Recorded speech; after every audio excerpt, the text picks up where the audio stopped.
If you don't subscribe to the channel, all the stories will happen to you. Get ready for the nightmare. The abandoned hospital loomed over us, its crumbling facade bathed in the dim, fading light of the late afternoon.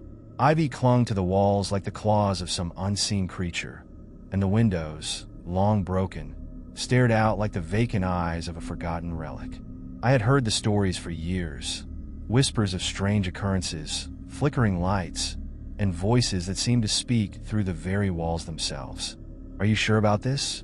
Emily asked, her voice tight with nervous energy as she adjusted her backpack. Her eyes darted to the entrance of the hospital, where the rusted doors hung slightly ajar, revealing only darkness within. "We came all this way," I replied, trying to sound more confident than I felt. The unease had settled into my bones the moment we'd stepped off the road and approached the building. "Besides, we need this footage for the documentary." Emily nodded, but didn't look convinced. We had agreed to explore the place for an urban exploration video project, though I couldn't help but think I was more motivated by the stories.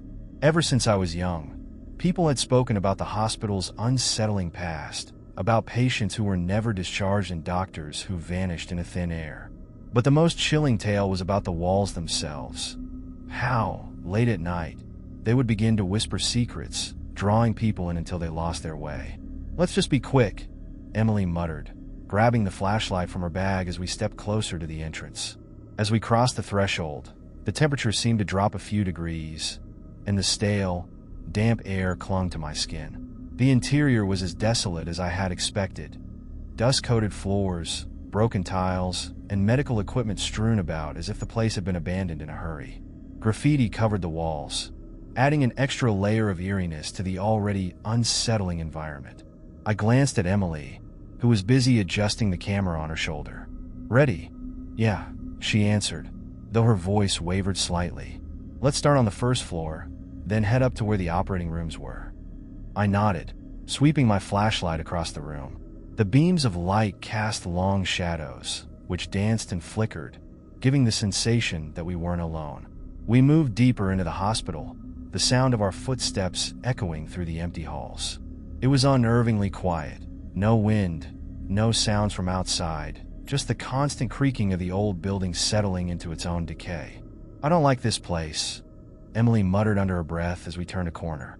"There's something wrong." I felt it too, a sense that we were being watched, though every time I looked behind us, the corridor remained empty. I couldn't shake the feeling that something was there, lurking just out of sight. My grip on the flashlight tightened as I glanced around, trying to pinpoint the source of my discomfort. And then I heard it, a faint sound, almost imperceptible, like the distant rustle of wind through trees. But we were indoors. I stopped in my tracks, straining my ears. There it was again, only this time it was clearer. It wasn't wind. It was whispering. "Did you hear that?" I asked, my heart racing as I turned to Emily. She looked at me with wide eyes. "Yeah, what is that?" We both stood still, listening. The whispering grew louder, though it was still impossible to make out any words. It seemed to be coming from the walls themselves, as though the very structure of the hospital was alive with secrets. "This isn't funny," Emily said, her voice trembling. "Let's go." But I couldn't move. The sound held me in place, pulling me in. There was something in those whispers, something I needed to hear. "Wait," I said, stepping closer to the wall. My hand hovered above the cold, cracked surface. It's like it's coming from inside the walls. As soon as I touched the wall, the whispering stopped. The sudden silence was deafening, as though the building itself was holding its breath. Emily grabbed my arm, pulling me away. "Let's get out of here now." Before I could respond, the lights in the hallway flickered, casting eerie shadows that stretched and morphed into impossible shapes. The whispering returned, louder this time, more insistent. It felt as if 1,000 voices were speaking at once, though none of them made any sense. It was as if the walls were trying to tell us something dark. "Run!" Emily shouted, bolting down the hall. I didn't need to be told twice. I sprinted after her, the whispers growing louder, chasing us through the hospital's winding corridors. Every step felt heavier, like the air itself was pressing down on us, suffocating us with unseen dread. We turned corner after corner, but the hospital seemed endless, its halls twisting and turning in ways that made no sense. It was as if the building was alive, warping around us, trapping us within its decaying walls. "We're going in circles," Emily shouted, her voice breaking with panic. "We need to find the exit." I glanced around, my heart pounding in my ears. She was right.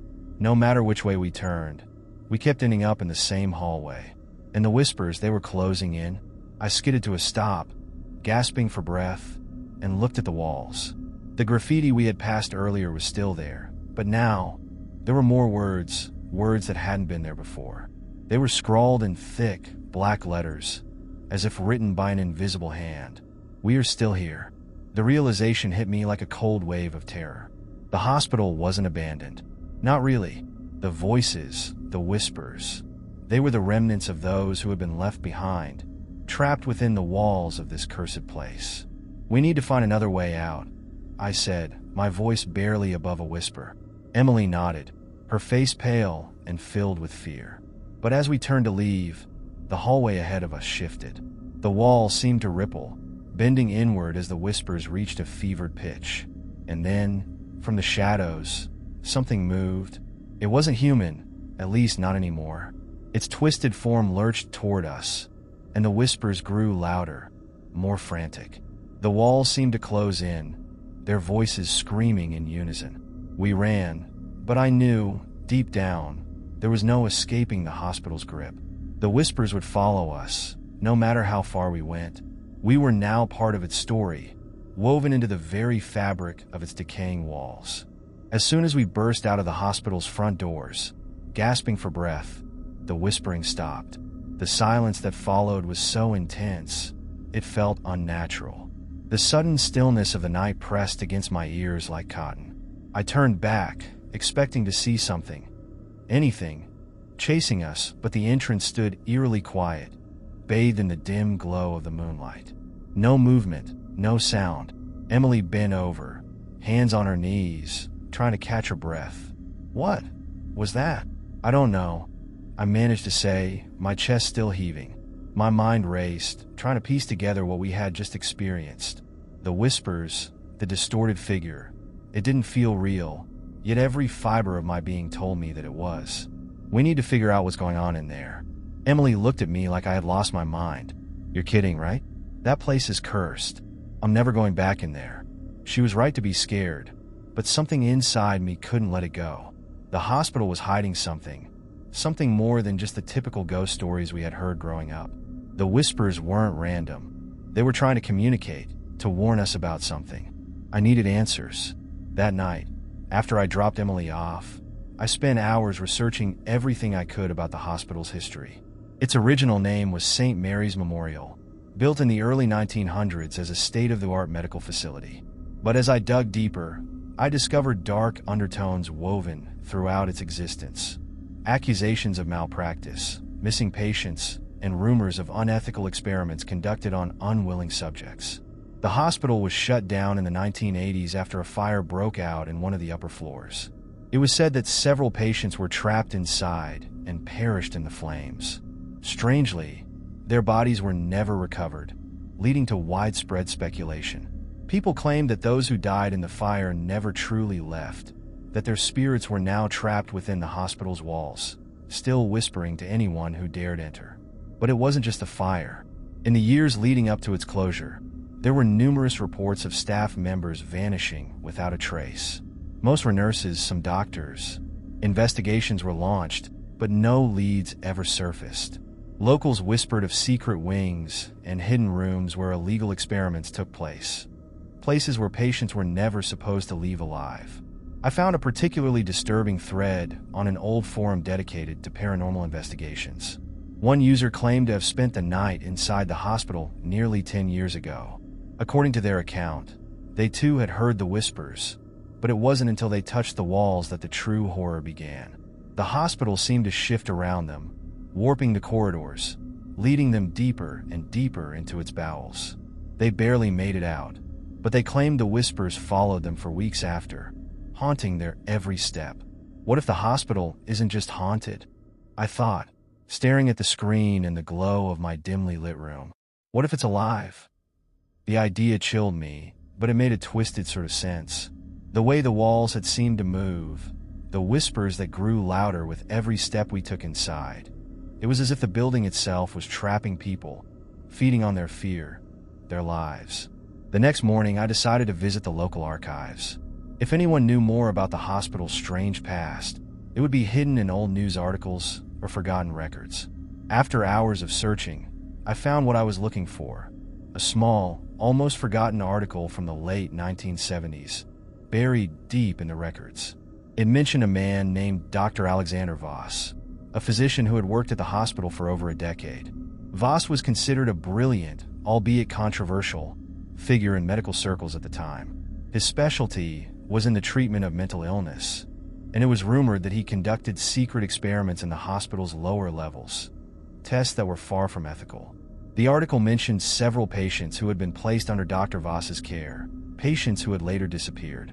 No investigation was ever completed, as Voss himself vanished just a few months before the fire that destroyed part of the hospital. What caught my attention was a particular passage. According to testimonies from former staff, Dr. Voss claimed he had discovered a way to trap a person's consciousness using sound frequencies. The doctor's research was shrouded in mystery, with some claiming that he experimented on his own staff in the final days before his disappearance. I shuddered as I read those words. It sounded absurd, but after what I had experienced in the hospital, I couldn't shake the feeling that there was truth in those claims. Could the whispers be the voices of the souls Dr. Voss had trapped? Was the hospital some kind of prison, where their consciousness was locked away forever, doomed to wander its corridors? I knew I had to go back, not just to finish the documentary, but to uncover the full truth. Something terrible had happened in that hospital, something that still lingered in its crumbling walls, and I had to find out what it was. That evening, I called Emily. She didn't pick up at first, but after a few tries, she finally answered. "Please tell me you're not thinking about going back there," she said the moment she picked up, her voice filled with concern. "I found something," I replied. "Something big. I'm going back. But I need you to come with me. We need to figure this out." There was a long pause on the other end of the line. "I'm not sure I can do it. That place, there's something evil in there." "I know," I said softly. "But if we don't go, we'll never know what it was. We'll always wonder." Another pause, longer this time. "Fine," she sighed. "But if anything happens again, we're getting out of there, okay?" "Deal." I hung up the phone, my heart pounding. Tomorrow, we would return to the hospital. This time, though, we would be prepared, or so I hoped. Whatever was lurking in those walls, whatever whispers had followed us, I needed to know what they were trying to say. But part of me feared that once we uncovered the truth, there would be no going back. The next day arrived too quickly. As I drove to pick up Emily, my stomach twisted with anxiety. A heavy feeling of dread clung to me, as if the whispers from the hospital had followed me home and woven themselves into my thoughts. I could barely focus on the road, my mind running through a dozen different possibilities of what we might encounter when we returned. Emily was silent when she got into the car, her face pale and tense. She didn't need to say anything. I knew she was just as afraid as I was. The drive to the hospital felt like it took hours, even though it was only 30 minutes outside of town. As we approached the abandoned lot, that familiar feeling of cold dread crept back in. The building stood like a hulking shadow, its broken windows watching us, almost expectantly. I parked a little farther away this time, hoping the extra distance might give us a better sense of safety, though deep down I knew there was no real escape once we entered again.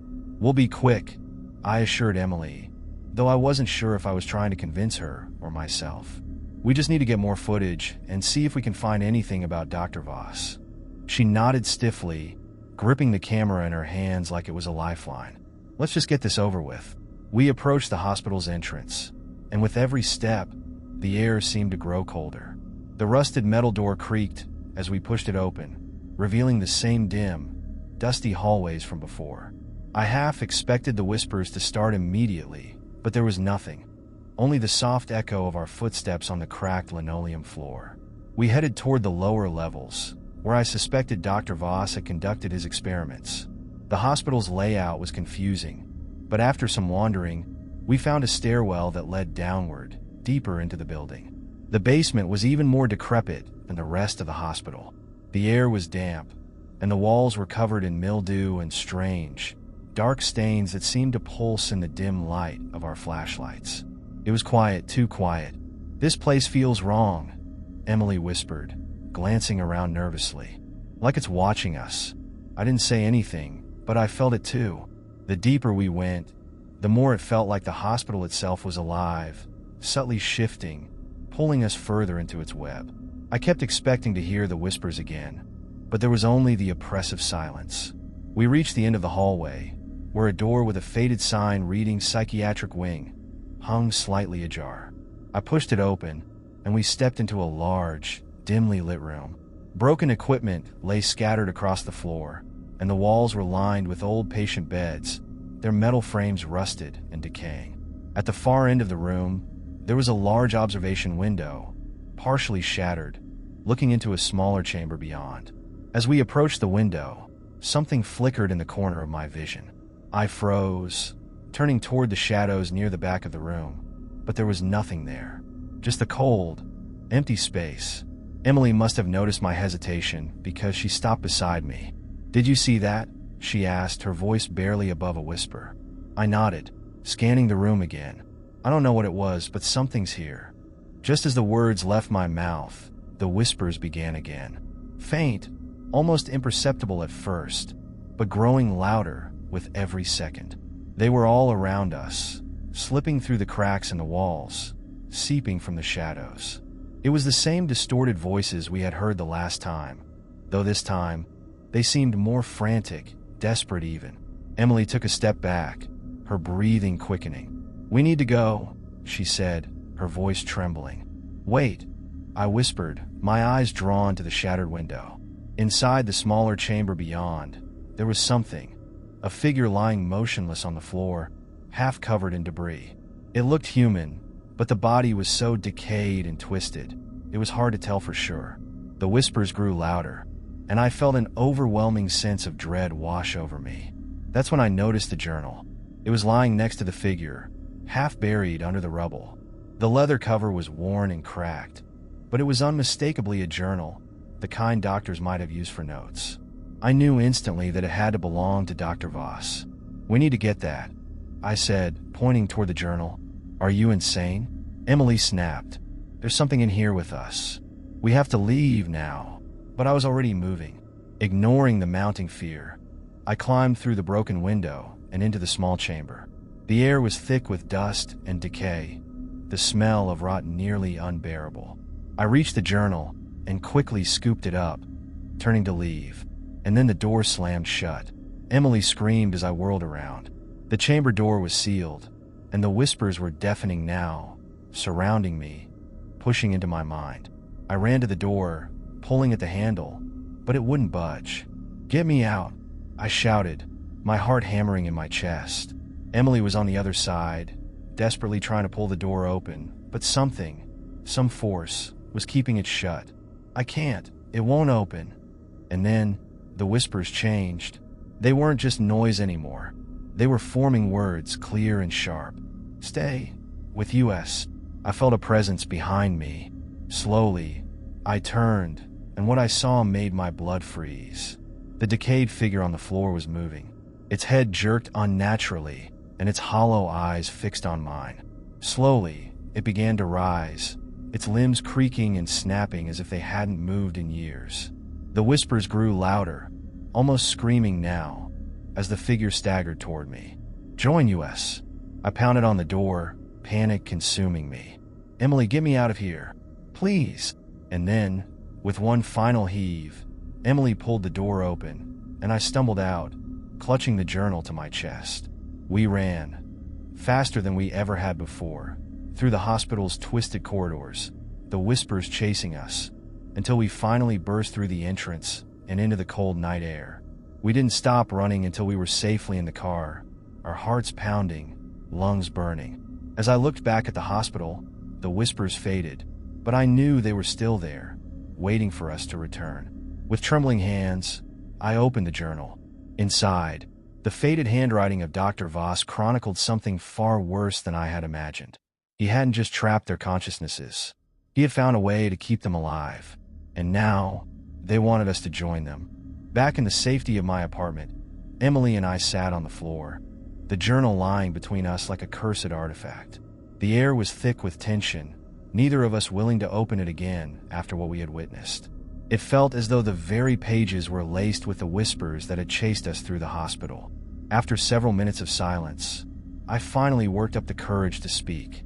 "We have to look inside. We need to know what Dr. Voss was doing there." Emily shook her head, her face pale and her eyes wide. "After what happened in that room, I don't think we should touch it. That thing, whatever it was alive."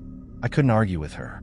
The image of the decayed figure slowly rising from the floor, its hollow eyes fixing on me, was burned into my mind. But we had come too far to stop now.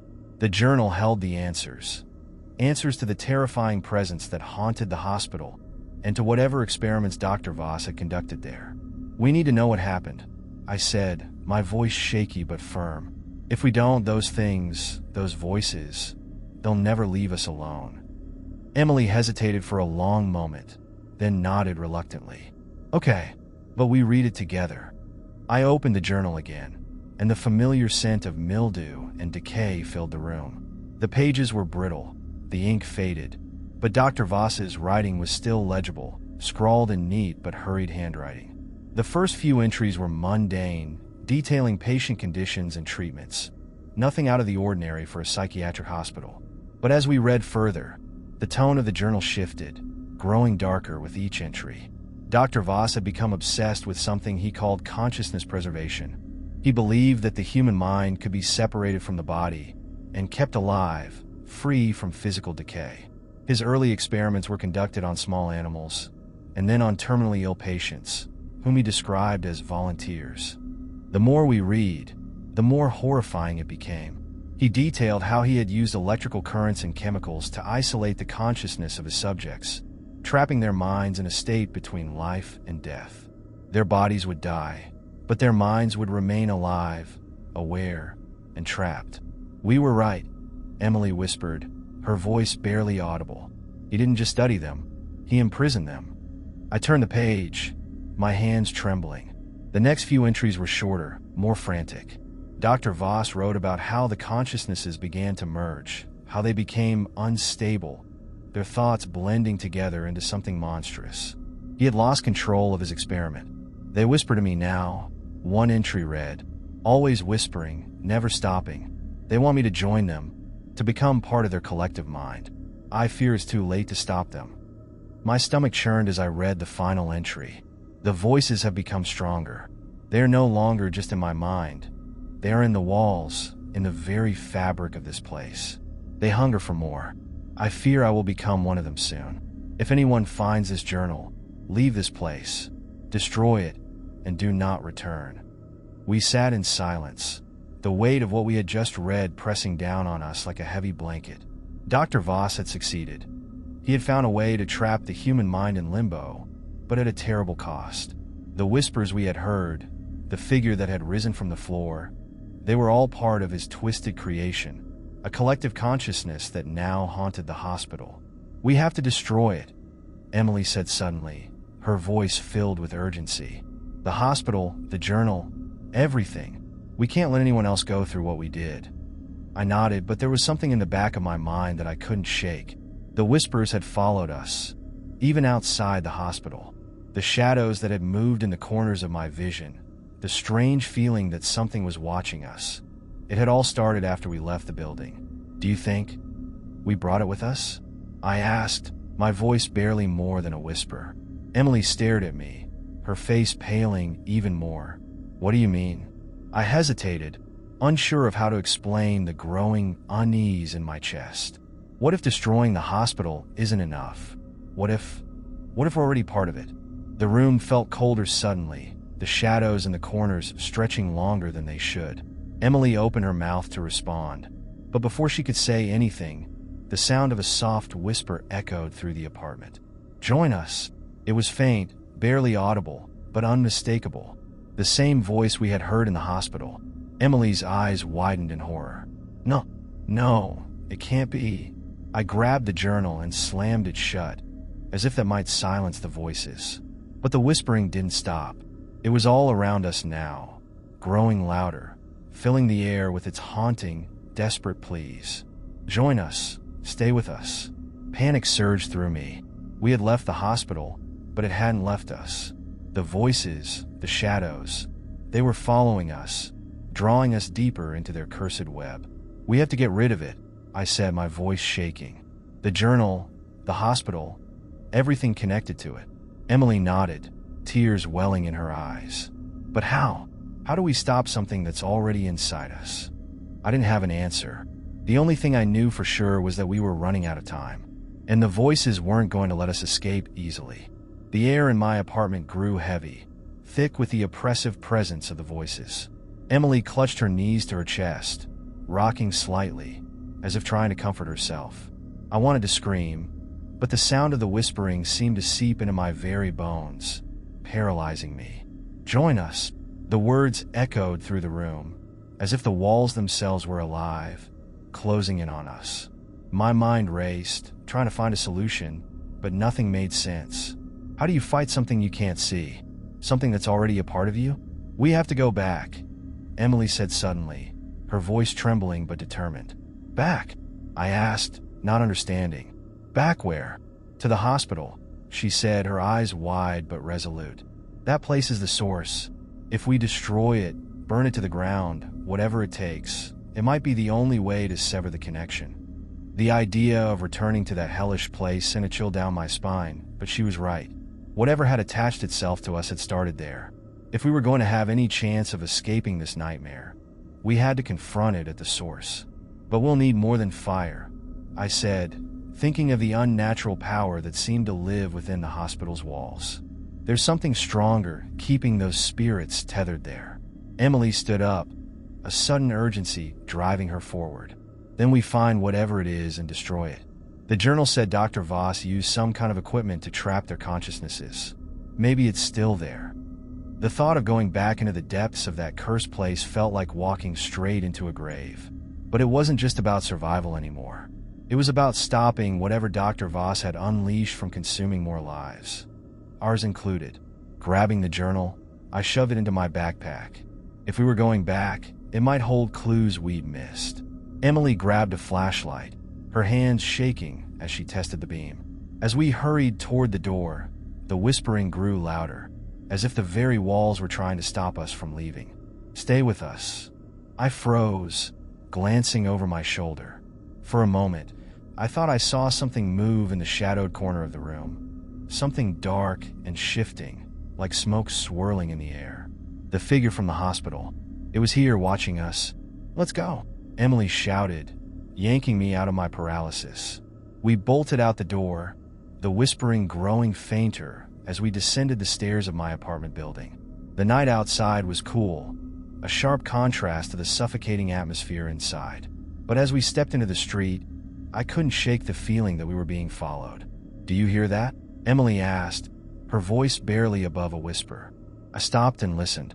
There, just beneath the sounds of the city at night, I could hear it, a faint whisper, as if carried on the wind. You can't escape. My heart pounded in my chest. We weren't safe. Not here. Not anywhere. We need to hurry, I said, quickening my pace toward the car. The old hospital was miles away on the outskirts of town, but every second we spent out here felt like another chance for the whispers to close in on us. As we drove through the dark, empty streets, I kept glancing in the rearview mirror, half expecting to see that shadowy figure sitting in the back seat.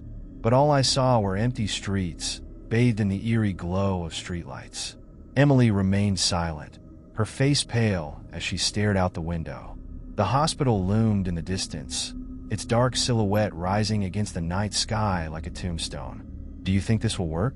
She asked quietly, her voice barely audible over the sound of the car engine. I don't know, I admitted, but it's the only chance we've got. When we finally pulled up to the hospital, it looked more imposing than ever. The windows were like hollow eyes, staring blankly out into the night. The front entrance was still wide open, as if inviting us back inside. The place was dead, yet alive, its presence pulsating in the air around us. As we stepped out of the car, the whispering returned, soft at first, but unmistakable. It drifted through the wind, seeping into our minds, trying to pull us back.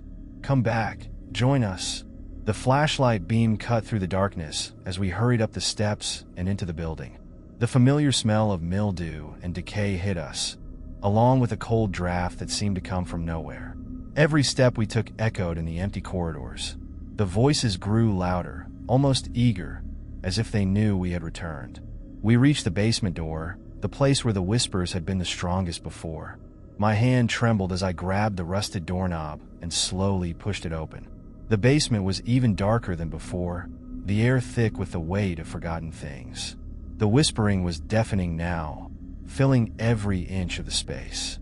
There, Emily pointed toward the far corner, where a pile of old equipment lay covered in dust. Strange wires and machines, remnants of Dr. Voss's experiments. We moved toward it cautiously, every step bringing us closer to the heart of the nightmare. The journal had described the equipment, how it was used to trap consciousnesses, but now it just looked like a mess of wires and decaying metal. Still, we knew it held the key to stopping this madness. Emily began ripping wires from the machines, her desperation fueling her strength. I found a rusted metal lever that looked like it controlled the power and yanked it with all my might. The whispering stopped. For a moment, the silence was deafening. It was as if the entire building had held its breath. Then the lights flickered violently, and a loud, inhuman scream echoed from deep within the walls. The shadows on the walls began to writhe, pulling themselves free from the corners and rising up around us. "We need to go," Emily screamed, backing away from the machines as the darkness swarmed toward us. The shadows were everywhere, closing in, reaching out for us.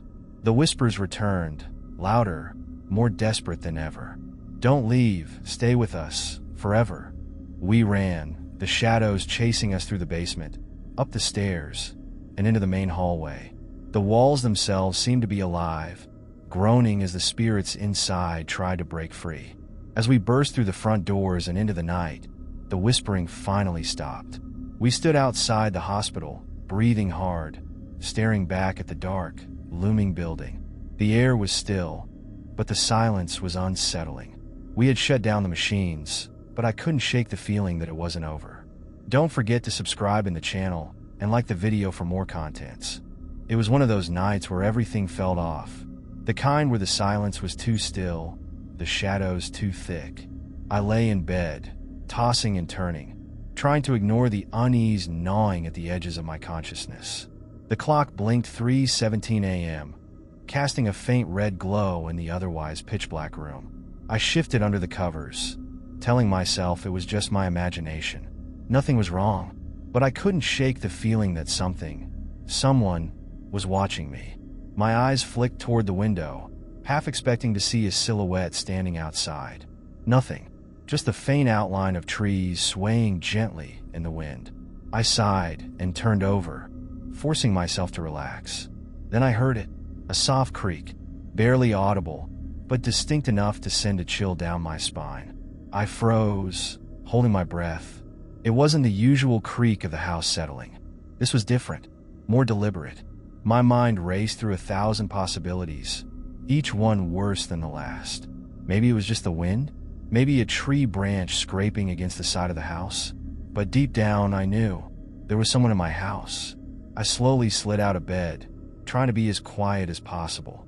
My heart pounded in my chest, every beat reverberating in my ears.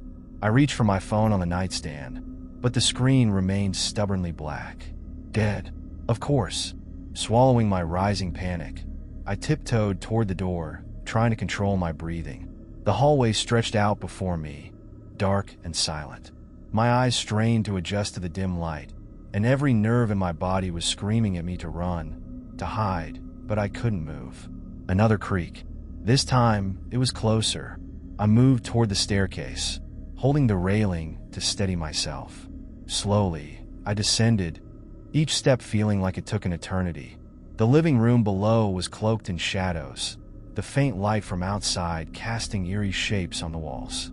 That's when I saw it. A figure standing in the middle of the room, its back turned to me. I froze mid-step, my heart stopping in my chest. The person, no, the intruder, stood eerily still, as if they were waiting for something. My breath caught in my throat, and I could feel the blood drain from my face. Whoever this was, they weren't supposed to be here. I tried to think, what should I do? Run? Confront them? But my body refused to cooperate, trapped between fear and disbelief. I just stood there, paralyzed, staring at the figure, hoping it wouldn't turn around. Then, without warning, the figure moved. They took a slow, deliberate step forward, as if testing the floor beneath them. My heart pounded in my ears, the sound almost deafening. Another step, and another. The intruder was walking deeper into my house, but I couldn't tell where they were heading. The kitchen? The back door? I took a step back, hoping to retreat without making a sound, but my foot hit the floorboard at just the wrong angle. The creak echoed through the house like a gunshot. The figure stopped. I stopped breathing. For a moment, everything was deathly still, the kind of stillness that presses down on you like a weight. Then, slowly, the figure began to turn. I bolted up the stairs before I could see their face, my legs moving before my mind had even registered it. I scrambled into my bedroom, slamming the door behind me and locking it with shaking hands. My chest heaved as I pressed my ear against the door, listening. Footsteps. Slow. Steady. Coming up the stairs. I frantically scanned the room for anything I could use to defend myself. A lamp? My desk chair? None of it seemed like it would make any difference. The footsteps stopped just outside my door. I held my breath, waiting, praying they would go away. A soft knock. I froze. It was almost polite, like they were waiting for permission to enter. But there was nothing polite about the terror that gripped my heart. Another knock. This time, louder. I backed away from the door, my mind racing. I needed to escape, to get out of the house, but the only way out was through the door, or the window. I glanced toward the window, calculating the drop to the ground. Could I make it without breaking something? The door handle rattled, and I nearly jumped out of my skin. Whoever it was, they were trying to get in. The knob twisted back and forth, slowly, methodically, as if the person on the other side wasn't in a hurry. They knew I was inside, and they were letting me know that they had all the time in the world. The rattling stopped. Silence. For a moment, I allowed myself to hope that maybe, just maybe, they had given up, but deep down I knew better. I inched closer to the window, planning my escape, when I heard it. The door creaked open. I spun around, my back pressed against the wall, eyes wide with fear. The door was open, just a crack, but enough for the darkness in the hallway to spill into the room. And in that darkness, I saw the outline of the figure, standing there, unmoving, watching. "Who are you?" I croaked, my voice barely above a whisper. The figure said nothing. It just stood there, breathing softly, its presence filling the room with a suffocating sense of dread. And then, without a word, it stepped inside. The figure entered the room with slow, deliberate steps. My heart pounded in my chest as I backed further against the wall, praying for something, anything, to wake me from what felt like a nightmare. But this was real, too real. I couldn't see their face, cloaked in shadow and the darkness of the room. The only thing I could make out was the silhouette, tall and ominous, moving toward me with an unnerving calmness. Each step felt like a countdown, drawing me closer to an inevitable confrontation I was not ready for. "Stay back," I shouted, though my voice cracked with fear. I reached for the lamp on my bedside table, gripping it tightly as if it were a lifeline. "I'll hit you, I swear." The figure paused for a moment, head slightly tilting as though considering my words. Then, without a word, they continued to advance. My grip tightened on the lamp, ready to swing it with all my might. But just as I prepared to strike, the figure did something that chilled me to the core. They stopped. Then, slowly, they raised their hand, pointing directly at me. Not a word was spoken, but the gesture was enough to make my blood run cold. It wasn't a threat. It wasn't even an act of aggression. It was something else, something that didn't make sense, almost as if they were trying to single me out, to claim me. My breath caught in my throat as I stared at the outstretched hand, unsure of what to do next. I needed to escape, but the only way out was blocked by the intruder. I was trapped. "Oh, what do you want?" I stammered, my voice barely a whisper now. The figure stood still, their hands still pointing at me, not moving, not answering. It was as if they were waiting for something I couldn't comprehend. The silence between us stretched on, growing heavier with each passing second. And then, as suddenly as they had appeared, the figure lowered their hand and turned toward the door. They moved in that same eerie, calm manner, disappearing into the hallway like a shadow retreating from the light. The door creaked open wider as they left, but I couldn't bring myself to follow. I remained frozen in place, gripping the lamp so tightly my knuckles were white. The silence in the house was deafening. My ears strained to pick up any noise, any sign that the figure was still there, but all I heard was the faint ticking of a clock in the distance. I had no idea where the intruder had gone, or if they were planning to come back. My mind raced, trying to make sense of what had just happened, but it was impossible. I needed to leave. Now, I rushed to the window, throwing it open as quickly and quietly as I could. The night air hit my face like a cold slap, but it was a welcome sensation. Anything to remind me I was still here, still alive. I swung my legs over the edge and carefully climbed down, my bare feet hitting the soft grass below. As I moved away from the house, I glanced up at my bedroom window, half expecting to see the figure standing there, watching me. But it was empty. The house loomed dark and silent against the night sky, its windows like empty eyes staring back at me. I ran down the street, not caring where I was going, just needing to get away. The chill in the air bit at my skin, but fear kept me warm. Every shadow I passed seemed to twist and stretch in my direction, as though the figure wasn't done with me yet. I kept running until I reached a small park at the end of the block. Only then did I stop, my legs shaking as I collapsed onto a bench. I tried to catch my breath, but my heart was still racing, pounding in my chest like it was trying to escape. I couldn't shake the feeling that I was still being watched, even out here in the open. What was that thing in my house? And why did it leave so easily? I pulled out my phone again, praying it would work this time. The screen flickered to life, and I immediately dialed 911. My hands were shaking so badly, I could barely hold the phone to my ear. 911. "What's your emergency?" The operator answered, her voice calm and professional. I think someone broke into my house," I stammered, glancing around the park, my paranoia growing by the second. They were inside, in my room. "Are you safe right now?" the operator asked, her voice steady but urgent. "I'm outside. I ran out of the house," I said, still trying to catch my breath. "But I don't know where they went. I don't know if they're still in there." "Stay where you are, and we'll send someone over to check the house. Can you give me your address?" I quickly gave her the details, trying to calm my shaking hands as I did. She assured me that officers were on their way and to stay put. But even with that reassurance, I couldn't shake the feeling that something was wrong, something far beyond a simple break-in. I waited in the park, every passing minute feeling like an eternity. My eyes kept darting to the shadows, expecting the figure to emerge from the darkness at any moment. The silence pressed down on me, making me feel small and vulnerable. Finally, I saw the flashing lights of a police car pulling up to my house. I stood from the bench, still trembling, as two officers stepped out of the vehicle. One of them waved me over, but as I approached, something caught my eye. The door to my house. It was wide open, but there was no one inside. The two officers exchanged wary glances as they approached my house. One of them gestured for me to stay back, while the other cautiously entered through the open door. I stood on the sidewalk, my stomach in knots, the memory of that figure still fresh in my mind. Every instinct told me to run as far as I could, but I couldn't move. The officer who had stayed outside turned to me.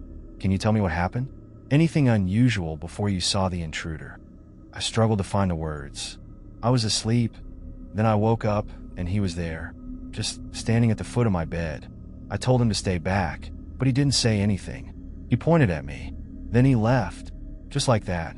The officer nodded, his eyes scanning the house's exterior. "And you're sure they didn't take anything?" I don't know," I admitted.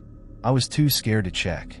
Inside, I could hear the other officer moving through the house, the sound of his footsteps echoing in the empty halls. After what felt like an eternity, he came back out, shaking his head. Nothing. No sign of forced entry. No one's here now. How is that possible? I whispered, more to myself than to anyone. He was just there, right in front of me. The officers exchanged glances again, this time with an undercurrent of concern.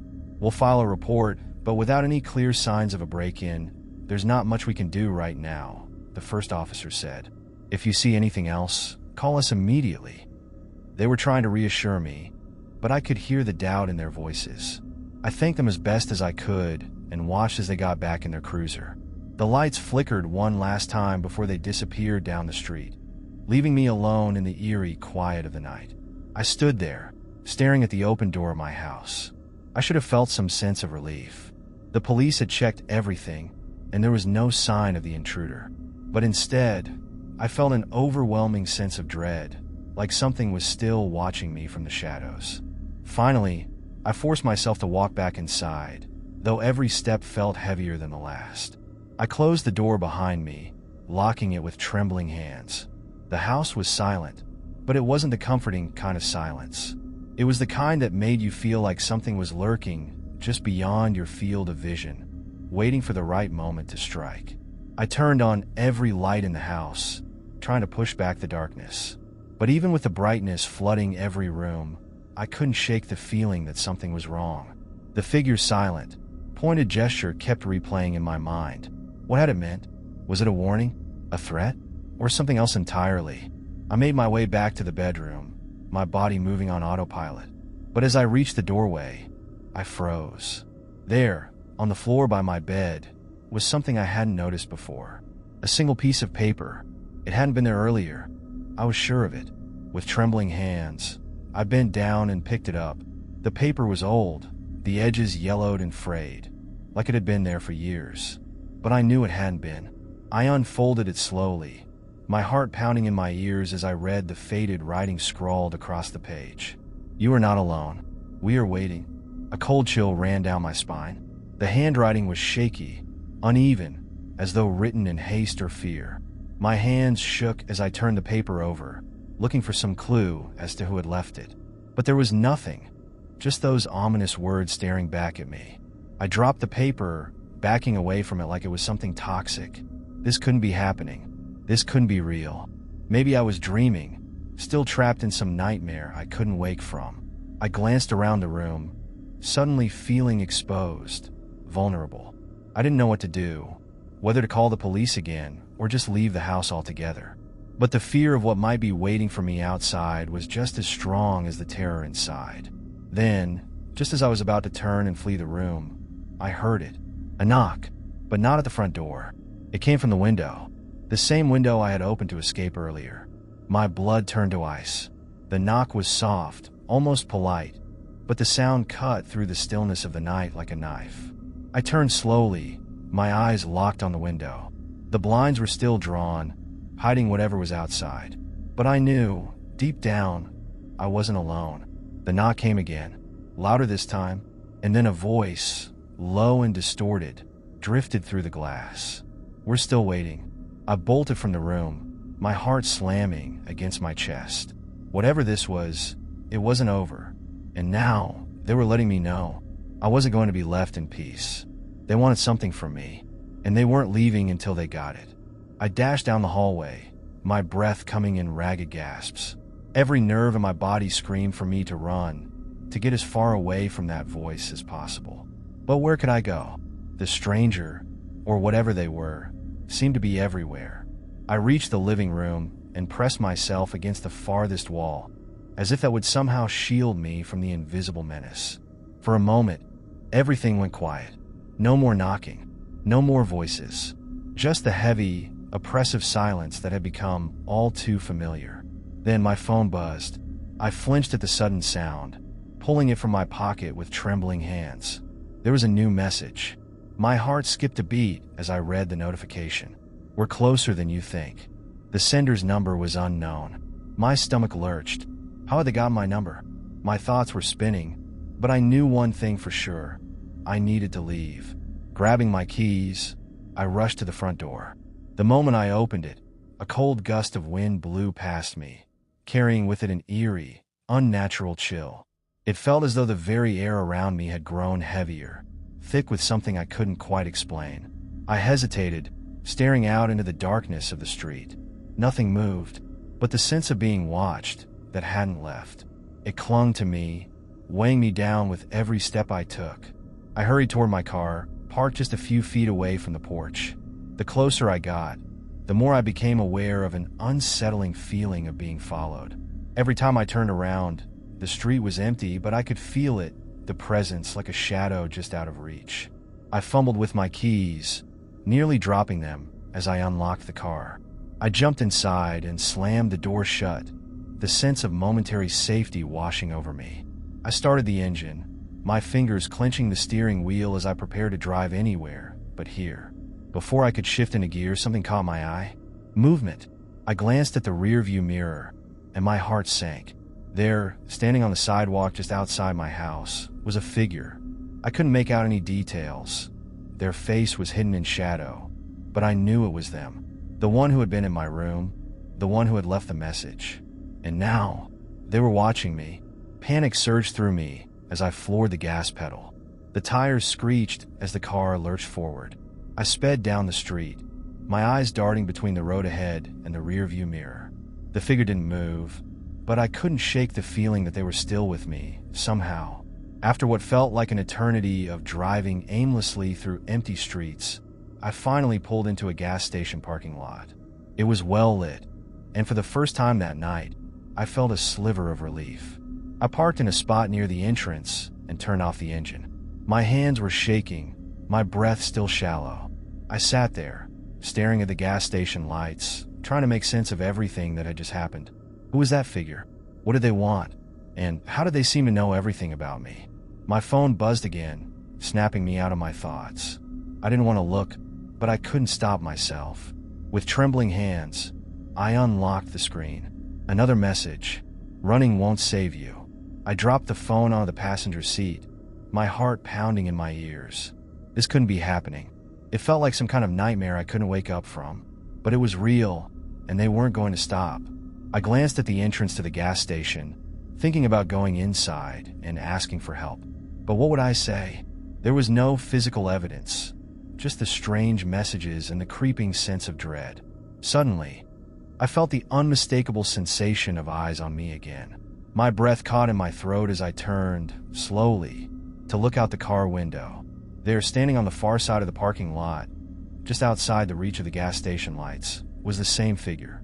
I couldn't see their face, but I didn't need to. They were there, waiting, watching. I was trapped. Nowhere to run, nowhere to hide, and they weren't going to stop. The phone buzzed once more, and I forced myself to look at the screen. This time it wasn't a message. It was a video. With a sinking feeling in my stomach, I clicked on it. The video was short, no more than a few seconds. The footage was dark, grainy, but I could make out the familiar layout of my house. The camera panned slowly, almost leisurely, through the empty living room, down the hallway, and then stopped. It was pointing at my bedroom door. A faint, rasping sound came through the speakers, breathing, heavy and uneven. The video ended abruptly, the screen going black. I sat frozen, unable to comprehend what I had just seen. They had been inside my house again, filming me, stalking me, and somehow, I hadn't known. A cold sweat broke out across my forehead as I realized the horrifying truth. They weren't just following me. They were already inside. The realization hit me like a sledgehammer. They had been inside the house, watching me, filming me, probably the entire time I was scrambling to escape. I glanced at the gas station, suddenly hyper-aware of how exposed I was, sitting alone in my car, surrounded by the eerie glow of fluorescent lights. I needed help, but I felt paralyzed, unsure of where to turn. My phone buzzed again, and I almost threw it out of sheer terror. With a trembling hand, I picked it up. This time it was a text, not a video. "You're making this too easy." A surge of panic shot through me, and before I could think, I jammed the car into reverse, peeling out of the gas station. I didn't know where I was going, but I had to move, to get as far away from that figure as possible. The streets were empty, bathed in the pale, unnatural light of street lamps. Each shadow seemed to stretch toward me, crawling across the pavement like grasping fingers. As I drove, my mind raced. Who was this person? How had they gotten so close, so quietly? Why me? I scanned the road ahead, every intersection, and turned seeming more desolate than the last. In the rearview mirror, I could still feel that presence, though no one was physically there. I half expected to see the figure lurking in the back seat, silently watching me. The weight of the phone in my pocket felt unbearable. Whoever they were using it to get inside my head. I pulled into an empty parking lot, the tires screeching as I came to a sudden stop. Heart pounding, I yanked the phone from my pocket and stared at the screen. There was no way I could ignore it anymore. I needed answers. Taking a deep breath, I opened my messages and scrolled through the unknown number's history, looking for any clues that might explain who they were. But there was nothing, just the chilling taunts and that haunting video. In a moment of panic-fueled resolve, I decided to call the number. The line rang once, then twice. I gripped the steering wheel with my free hand, my heart pounding louder than the ringing in my ear. Then, just before the third ring, someone picked up. At first, there was nothing but silence. Then a low, rasping breath. I couldn't speak. My voice caught in my throat, but I forced the words out, desperation mixing with anger. Who are you? What do you want from me? The breathing continued, slow and deliberate. My stomach twisted in knots. You've been chosen, the voice finally whispered. The words were barely audible, distorted as if they were being spoken from somewhere far away, but they hit me with an icy finality. Chosen for what? I demanded, my voice cracking as I gripped the phone tighter. For the game. The line went dead. A wave of nausea washed over me. I dropped the phone, my mind spinning. What kind of game was this? And why me? Before I could make sense of it, something caught my eye. I looked up and felt my blood run cold. Standing in the entrance of the parking lot, barely visible under the flickering streetlights, was the figure. They hadn't followed me. They had known where I would stop. In a blind panic, I slammed on the gas and sped out of the lot. My vision blurred as I shot through intersections, past darkened houses and empty storefronts. I had to think, to figure out where to go. The police? A friend's house? But every option felt too dangerous, like they'd already infiltrated every part of my life. Suddenly, I remembered my aunt's cabin. It was secluded, far outside the city, deep in the woods. No one knew about it, not even my closest friends. If I could just make it there, I'd have a chance to regroup, to figure out what to do next. With a burst of hope, I veered onto the highway, speeding toward the cabin, my only sanctuary left. The road stretched ahead of me, long and winding through the night. The oppressive feeling of being watched had faded slightly, though it still lingered in the back of my mind. I was miles outside of town when the fuel light on my dashboard blinked on. No! I cursed under my breath. How could I have been so reckless? I'd been too frantic to stop for gas earlier, and now I was paying the price. The highway was deserted, no stations in sight for miles. But I couldn't stop. I wouldn't. I kept driving, praying that the fuel would last long enough to reach the cabin. My knuckles whitened as I gripped the wheel, eyes darting from the road to the rearview mirror. No sign of the figure. Yet, after what felt like hours, I saw the familiar turnoff for the cabin. The relief was so strong that I almost cried. I turned onto the narrow, winding dirt road, pushing the car as far as it would go until, with a sputter, the engine died. I coasted the last few feet, bringing the car to a stop at the edge of the forest. The cabin was still a short walk away, hidden deeper in the woods. I got out, feeling the weight of the night close and around me. The silence of the forest was deafening, broken only by the crunch of leaves under my boots. My phone buzzed again. I didn't want to look, but I couldn't resist. Another message. You're almost there. My stomach twisted with dread. They knew about the cabin. They had always known, but I had no choice. I had to keep moving. With my heart pounding in my chest, I plunged into the darkness of the woods, knowing that I was walking straight into whatever trap they had set for me. Don't forget to subscribe in the channel and like the video for more contents. The summer of my 16th birthday felt different. With school out and the endless stretch of warm days ahead, I was ready for adventure. My parents had left for the weekend, giving me an unusual sense of freedom and solitude in our old house, a place filled with memories and secrets. As I wandered through the rooms, I felt a familiar nostalgia wash over me, mixed with the thrill of being home alone. I found myself drawn to the basement, a place I had always been warned against exploring.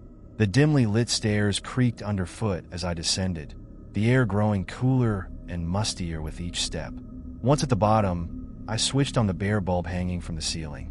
The basement was cluttered with old boxes, discarded furniture, and an overwhelming sense of neglect. I began to sift through the piles, curious about what treasures or memories might lie hidden beneath the dust. After a few minutes of searching, I stumbled upon an old wardrobe, its wood worn and scratched.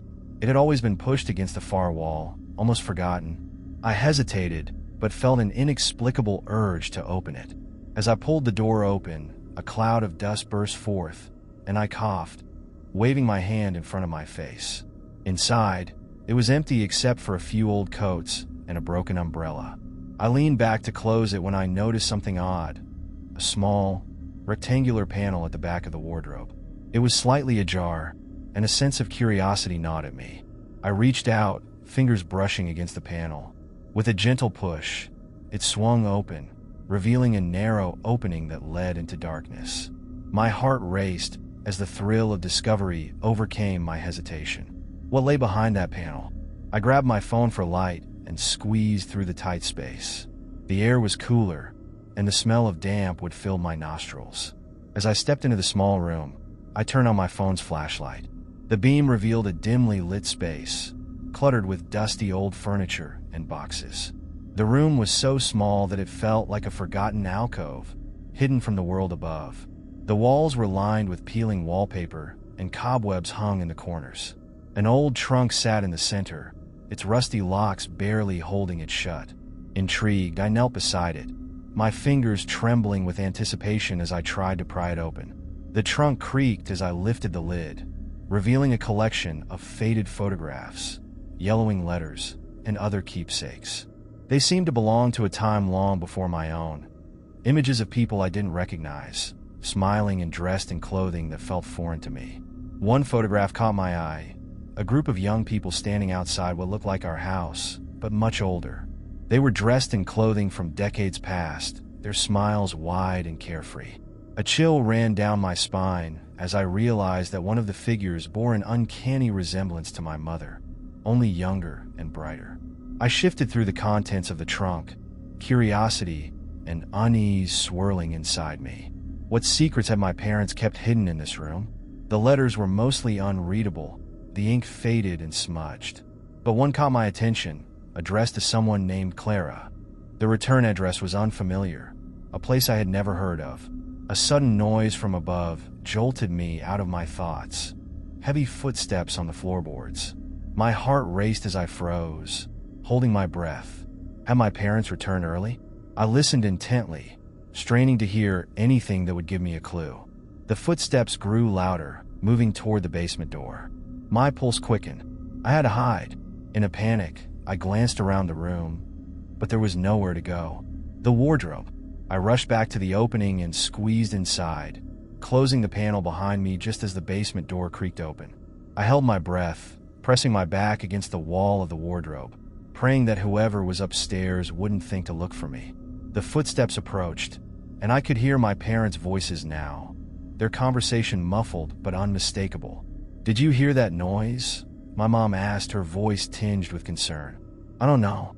It might just be the old house settling," my dad replied. I strained to listen as they descended the stairs, my heart racing with anxiety. "Let's check the basement," my mom said, and I felt a wave of panic wash over me. The door swung open, and the beam of a flashlight swept across the basement floor. I held my breath, hoping they wouldn't come near the wardrobe. "Do you think it's safe to come down here?" my dad asked hesitantly. "We should probably take a look. I don't like the idea of being in this old place without knowing what's going on," my mom replied. As they began to move through the basement, I felt the weight of the trunk and its secrets pressing down on me. What if they found it? What if they discovered that I had been down here? I shifted nervously, trying to make myself as small as possible, hoping they wouldn't open the wardrobe. They moved closer, and I could hear them rummaging through boxes.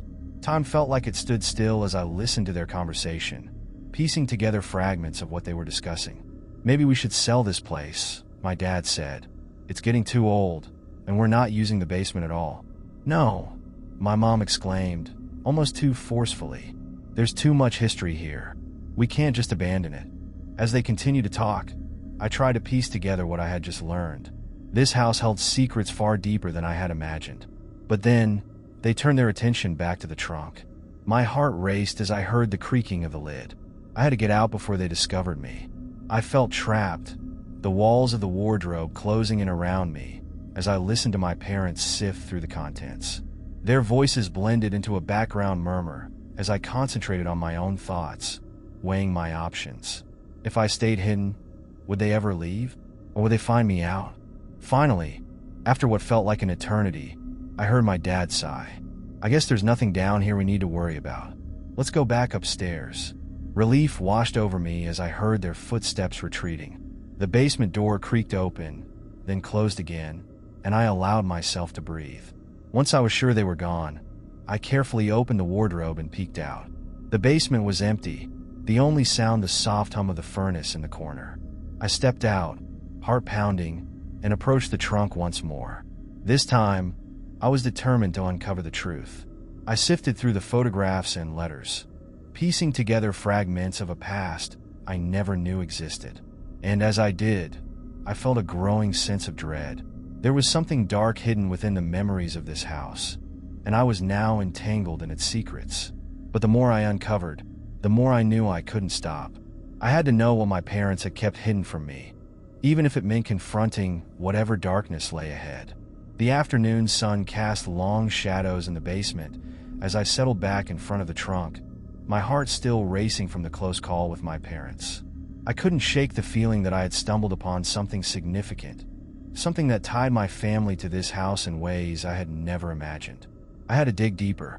I took a deep breath, focusing my phone's flashlight on the letters and photographs, carefully sorting through them. One photograph in particular drew my attention, a sepia-toned image of a family standing proudly in front of what I recognized as our home. In the back row, a woman who looked strikingly like my mother was smiling broadly, her arm around a man I didn't recognize, who appeared to be her brother. Their joyful expressions contrasted sharply with the growing unease I felt within. I picked up the letter that had been tucked beneath the photograph. It was addressed to Dearest Clara, and the elegant script made it feel even more intimate. My fingers trembled as I unfolded it, eager to know what secrets lay within. "Clara, my darling," it began, "I hope this letter finds you well. I fear our family's past is catching up with us, and I am deeply concerned for your safety. There are things in this house that must remain buried, secrets that could unravel everything. Please be careful and do not speak of this to anyone. We must protect ourselves." The letter abruptly ended, leaving me with a knot in my stomach. Who was Clara, and why was she being warned about secrets? Had my family been hiding something dangerous?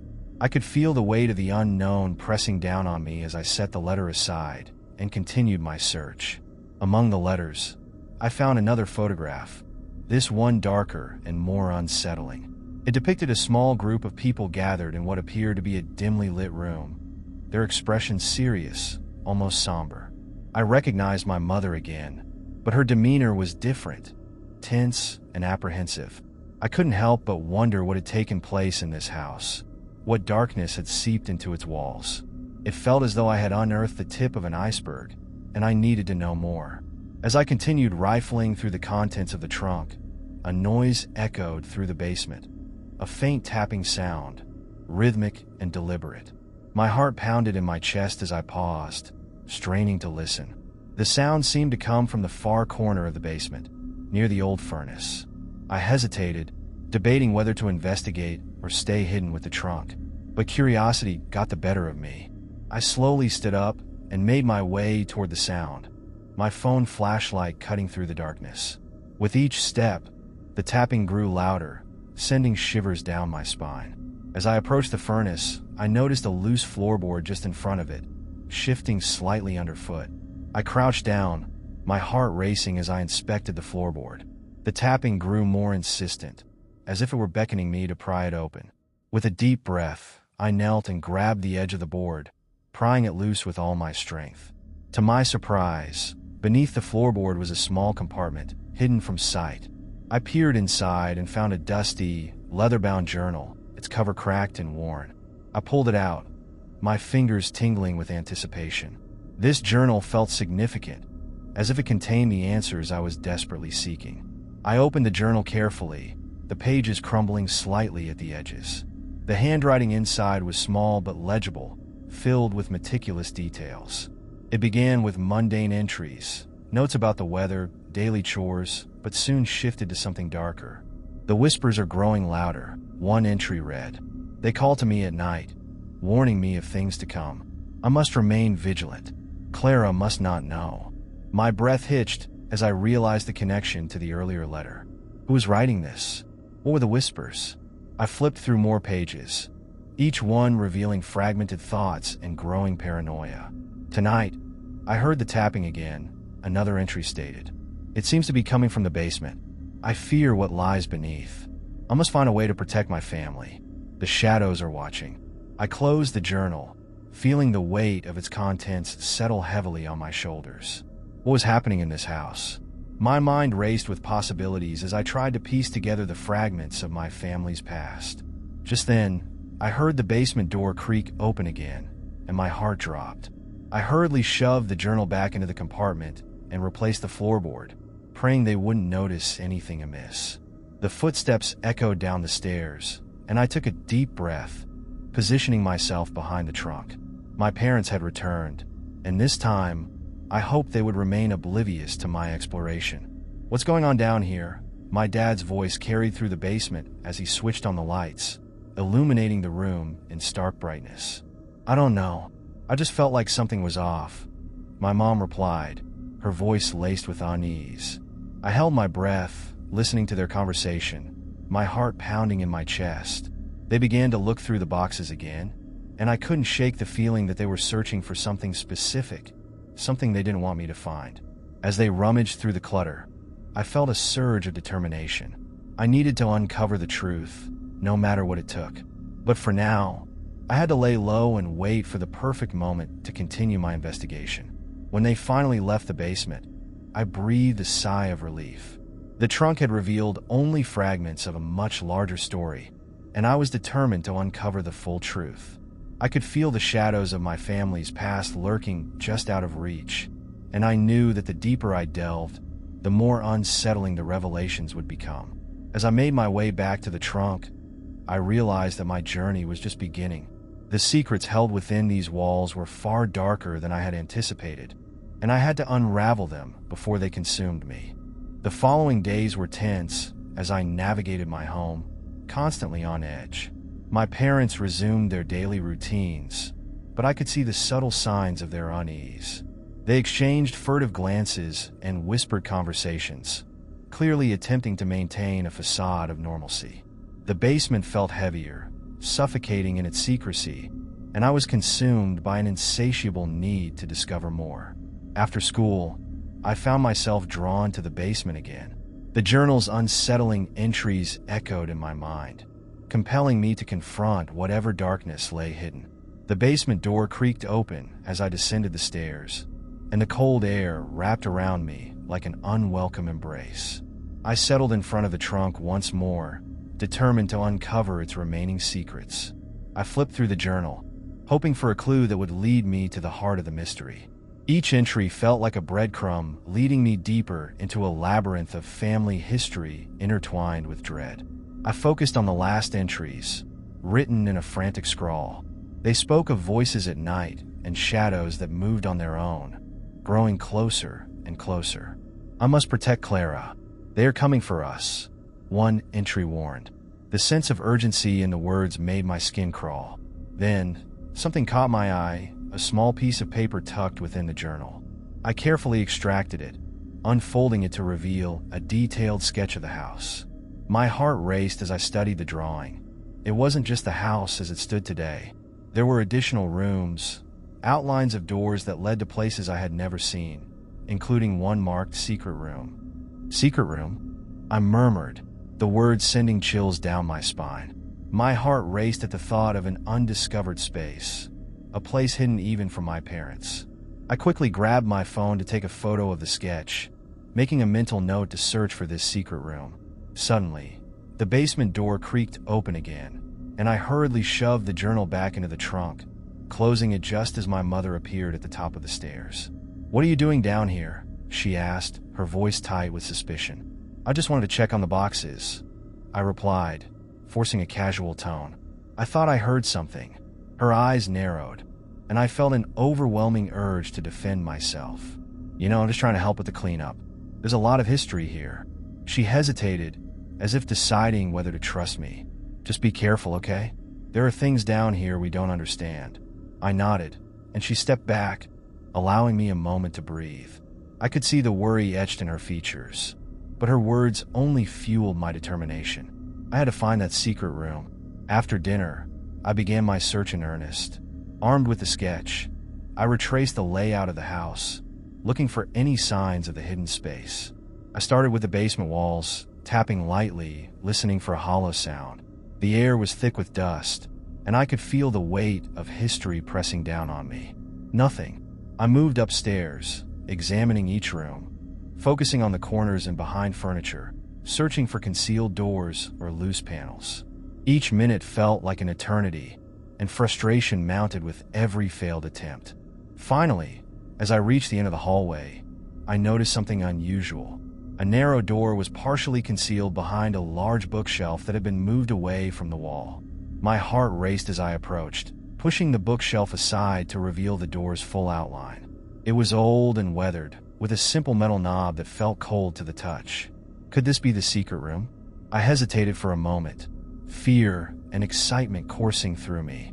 I turned the knob slowly, the hinges creaking in protest as the door opened to reveal a darkened space beyond. Inside, the room was small, barely lit by a single window that had long been covered by dust. The air was stale, filled with a musty odor that spoke of years of neglect. My breath caught in my throat as I stepped inside, feeling the weight of the unknown. The walls were lined with old furniture draped in sheets, and in the corner sat a large trunk, similar to the one in the basement. It felt as though I had entered a time capsule, a space untouched by the outside world. I couldn't help but wonder what had happened here, what memories were locked away within these walls. I approached the trunk cautiously, my fingers trembling as I reached for the latch. With a deep breath, I opened it, revealing a collection of old toys, dolls, and photographs, all carefully packed away. As I rifled through the contents, a familiar chill raced down my spine. Among the toys was a porcelain doll, its eyes seemingly watching me with an unsettling intensity. I quickly pulled it out, feeling a sense of unease wash over me. Was this part of my family's history? Did it belong to Clara? Just as I was about to inspect it further, I heard a noise behind me, a soft rustling sound that sent my heart racing. I turned to find the door swinging shut, an unseen force closing it with a deliberate motion. Panic surged through me as I realized I was trapped in this dark space. "Mom, Dad," I shouted, my voice echoing in the silence. I rushed to the door, pulling at the knob, but it wouldn't budge. The eerie quiet wrapped around me like a shroud, and I could feel the weight of something sinister pressing in. The shadows seemed to stretch and pulse, and for a brief moment, I felt the cold touch of fear gripping my heart. The door wouldn't open, and the unease clawed at my insides. I backed away from it, searching for another way out. The trunk loomed behind me, and as I glanced at the porcelain doll, I felt a strange compulsion to look closer. With trembling hands, I placed the doll back on the trunk and noticed something shimmering beneath it. I knelt down, brushing away the dust to reveal a small silver locket, intricately designed. As I picked it up, I felt a strange warmth radiating from it, a connection to the past that sent shivers down my spine. I opened the locket, and inside, I found a faded photograph of a woman who looked eerily like my mother. Beneath the photograph was a date that made my breath hitch. 1987. What did this mean? My mind raced as I clutched the locket, desperate to understand the threads that tied my family to this haunting secret.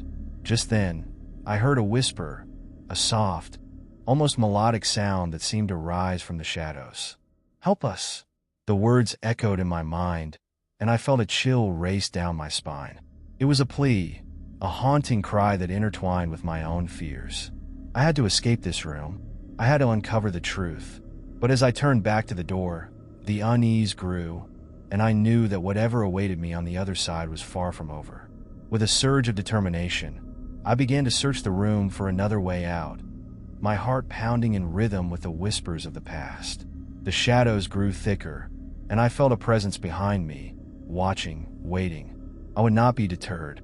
I had to find a way out and uncover the secrets that lay buried in my family's history before it was too late. Frantically searching for an escape, I scanned the room, my heart racing in my chest.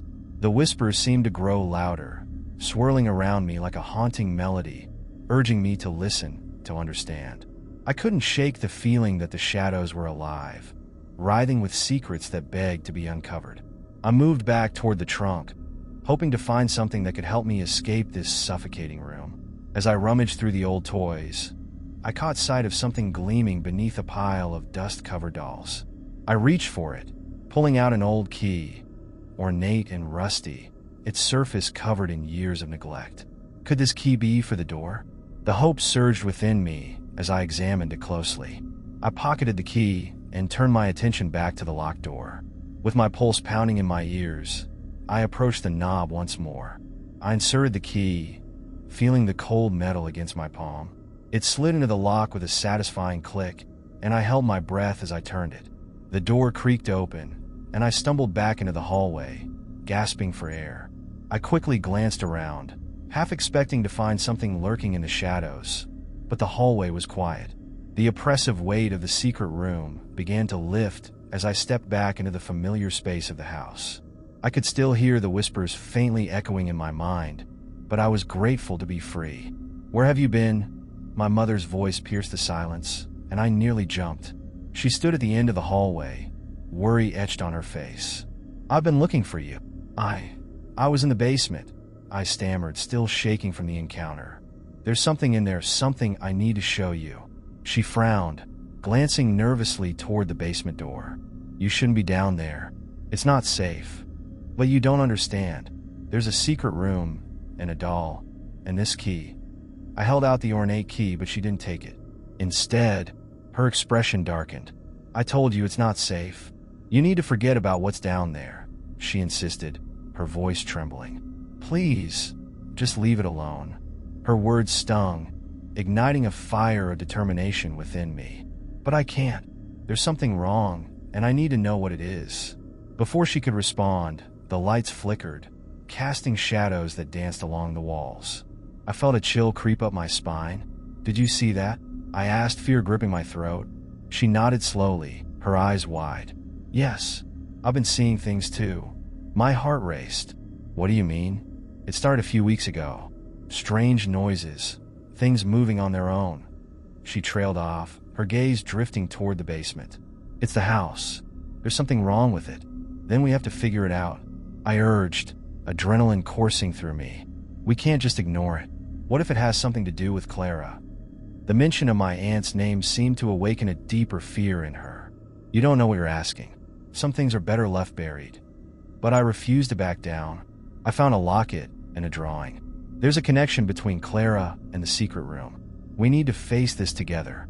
She sighed, and for a moment, I saw a flicker of resolve in her eyes. "Okay, we'll go back down, but promise me you won't touch anything until we figure this out." I nodded, the gravity of our mission settling over us. We descended into the basement once more, the air thick with tension. I could feel the whispers growing louder, swirling around us, urging us to uncover the truth. As we reached the bottom, my eyes were drawn to the trunk again. "We need to look through it together," I said, my voice steady despite the apprehension gnawing at my insides. My mother hesitated, then approached the trunk with caution. She lifted the lid, and the musty smell wafted up, carrying the weight of memories long forgotten. Together, we began sifting through the contents, revealing the hidden remnants of our family's past. "Look," I exclaimed, pulling out the porcelain doll. "What do you think this means?"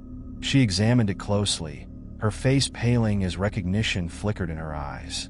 That was Clara's favorite doll. She never let anyone touch it. "Why didn't you tell me?" I demanded, my frustration bubbling to the surface. "We could have figured this out sooner, because I was trying to protect you," she replied, her voice breaking. "There are things about our family that are better left unspoken." Just then, a loud thump echoed through the basement, startling us both. We froze, hearts pounding in our chests. The shadows deepened, and I felt the temperature drop. "Did you hear that?" I whispered. She nodded, fear etched on her features.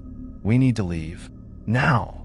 As we turned to head for the stairs, the trunk suddenly slammed shut, rattling with a force that sent us both stumbling back. The air around us crackled with tension, and I felt an overwhelming urge to run, but my feet felt rooted to the ground.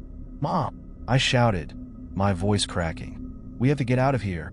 We raced toward the stairs, but as we reached the top, the door slammed shut, trapping us inside.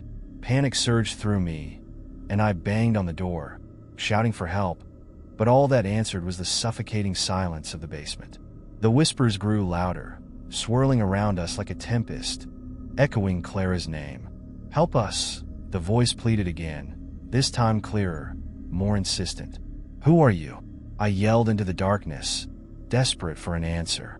"What do you want from us?" The air around us pulsed with energy, and in that moment, I realized the truth. The house was alive with the echoes of its past. It held the secrets of my family, the pain of lost souls, and a darkness that threatened to consume us. As my mother and I stood together, facing the unknown, we knew we couldn't run anymore. We had to confront whatever lay behind the whispers, whatever had been hidden in the shadows for far too long. It was time to uncover the truth, no matter the cost. The air grew heavy as I leaned against the door, my palms slick with sweat. The whispers crescendoed into a cacophony, their urgent tones swirling around me, filling my mind with echoes of despair and longing. I could sense the shadows pressing in closer, suffocating, yet somehow compelling me to listen. "Help us find the truth," a voice called out, chilling my bones. It felt as though the house itself was alive, breathing with the weight of the stories it harbored. "Mom, what do we do?" I asked, my voice trembling. She looked around, eyes wide and frightened. "We need to find out who's behind the whispers. They want something from us, something we've hidden away." We turned our attention back to the trunk, which now seemed to pulsate with energy. "We need to dig deeper," I said, my resolve hardening. "Whatever's in there might help us understand what happened to Clara." With a nod of determination, we approached the trunk again. This time, the lid opened more easily, as if it welcomed us to uncover its secrets. I reached in, pulling out a few more items: a faded photograph, a stack of letters tied with a frayed ribbon, and an old journal, its cover worn and cracked. I held up the photograph, the edges frayed and yellowed with age. "Look, Mom, this is Clara," I said, pointing to a girl who looked eerily similar to me, standing next to an older woman with a kind smile. The woman was my grandmother, but I didn't recognize the other figures in the photo. They seemed to be shrouded in darkness, their faces obscured. "Those people," my mother trailed off, her voice barely above a whisper. "I haven't seen them in years. They vanished long before Clara died." "Vanished?" I echoed, a sense of foreboding settling in my stomach. "What happened to them?" "I don't know," she said, her eyes glistening with unshed tears. "They were family, but they disappeared after a family argument. It tore us apart, and we never spoke of it again." I rifled through the letters, each one more faded than the last, until I found one that was clearly addressed to Clara. It was written in a delicate script, the ink smudged and barely legible. "My dearest Clara," I read aloud, my voice shaking. "I fear for our family. The shadows grow deeper with each passing day, and the whispers grow louder. They know what we've done." "What have we done?" my mother interrupted, panic rising in her voice. "I don't know," But it seems like whatever happened is tied to Clara and this family feud. As I continued reading, the words painted a picture of a family burdened by dark secrets. The letters spoke of betrayal, jealousy, and a fear that something unspeakable would happen if the truth ever came to light. Suddenly, the basement grew colder, and the shadows flickered like candle flames. "They're coming for us," I murmured, glancing at my mother, whose face was pale with fear. "We need to find that journal," she urged, her voice resolute despite her trembling hands. "It might hold the answers we need." I picked up the journal, its pages yellowed and crumbling at the edges. As I opened it, the scent of must and old paper filled the air. I skimmed through the entries, each one more cryptic than the last. There were mentions of dreams, of voices in the night, and a growing sense of dread that loomed over Clara. "The shadows will not rest until the truth is revealed," I read, my heart racing. "What does that mean?" "It means we're running out of time," my mother replied, her voice strained. "Whatever is behind those shadows won't stop until it gets what it wants." Just then, a loud crash echoed from the back of the basement, startling us both. The trunk slammed shut on its own, the sound reverberating through the space like a warning bell. The whispers morphed into a chilling harmony, and I felt a primal urge to flee, but my feet felt glued to the floor. "Stay together," my mother whispered, gripping my arm tightly. "We can't let fear consume us." We moved toward the back of the basement, hearts pounding, our breaths quickening. As we approached the far wall, we noticed a section that seemed to shimmer, the darkness swirling around it like a vortex. "What is that?" I breathed, a mixture of fear and curiosity gnawing at my insides. "I don't know, but it feels wrong," my mother replied, stepping forward hesitantly. As she reached out to touch the wall, the whispers intensified, a cacophony of voices merging into a single, desperate plea. "Help us find the truth." I pulled her back, my instincts screaming that whatever lay beyond was not to be trifled with. "Mom, wait."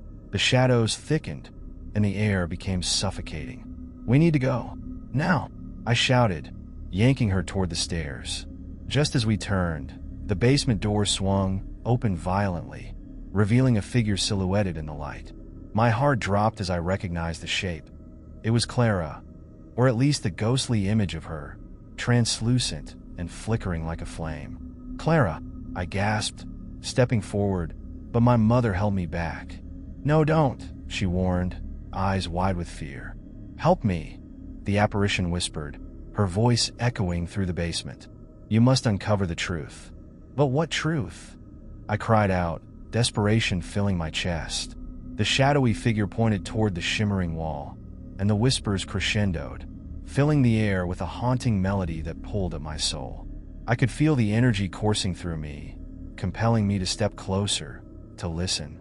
"Mom, we have to," I urged, pulling her toward the shimmering barrier. "She's trying to tell us something." As we stood before the wall, a surge of energy erupted from it, wrapping around us like a warm embrace. The whispers softened, transforming into a gentle melody that resonated deep within my heart. "Uncover the past," Clara's voice urged, "before it's too late." With a deep breath, I reached out to touch the wall, feeling the vibrations beneath my fingertips. The darkness swirled and began to part, revealing a hidden doorway that pulsed with light. "Are you ready?" I asked my mother, who looked torn between fear and determination. She nodded slowly, her grip tightening around my arm. "Let's find out what this is all about." Together, we stepped into the light, ready to confront the shadows of our family's past and the truth that had been buried for far too long. Don't forget to subscribe in the channel and like the video for more contents.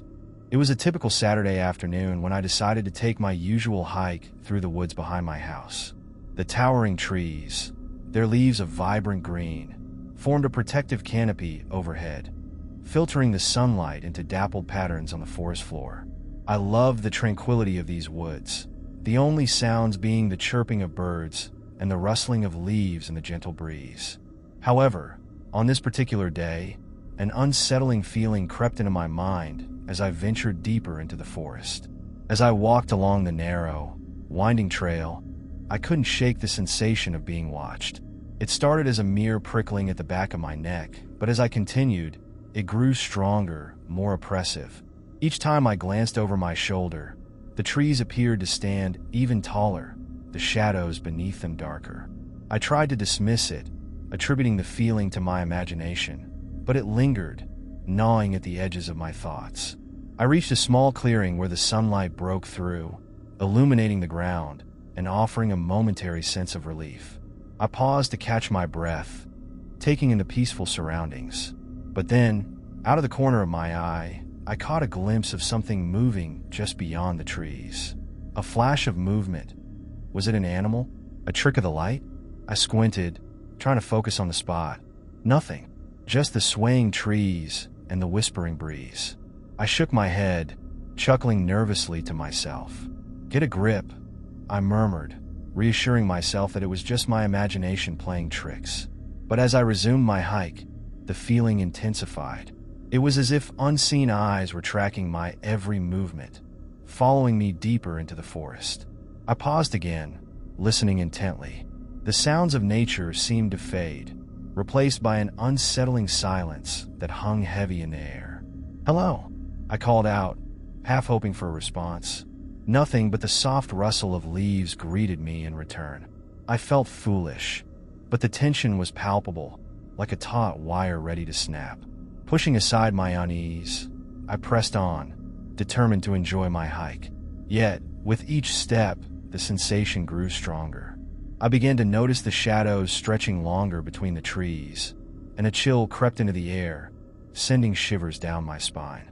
I couldn't shake the feeling that something was lurking just beyond my line of sight. Suddenly, I caught sight of a pair of eyes staring at me from the underbrush.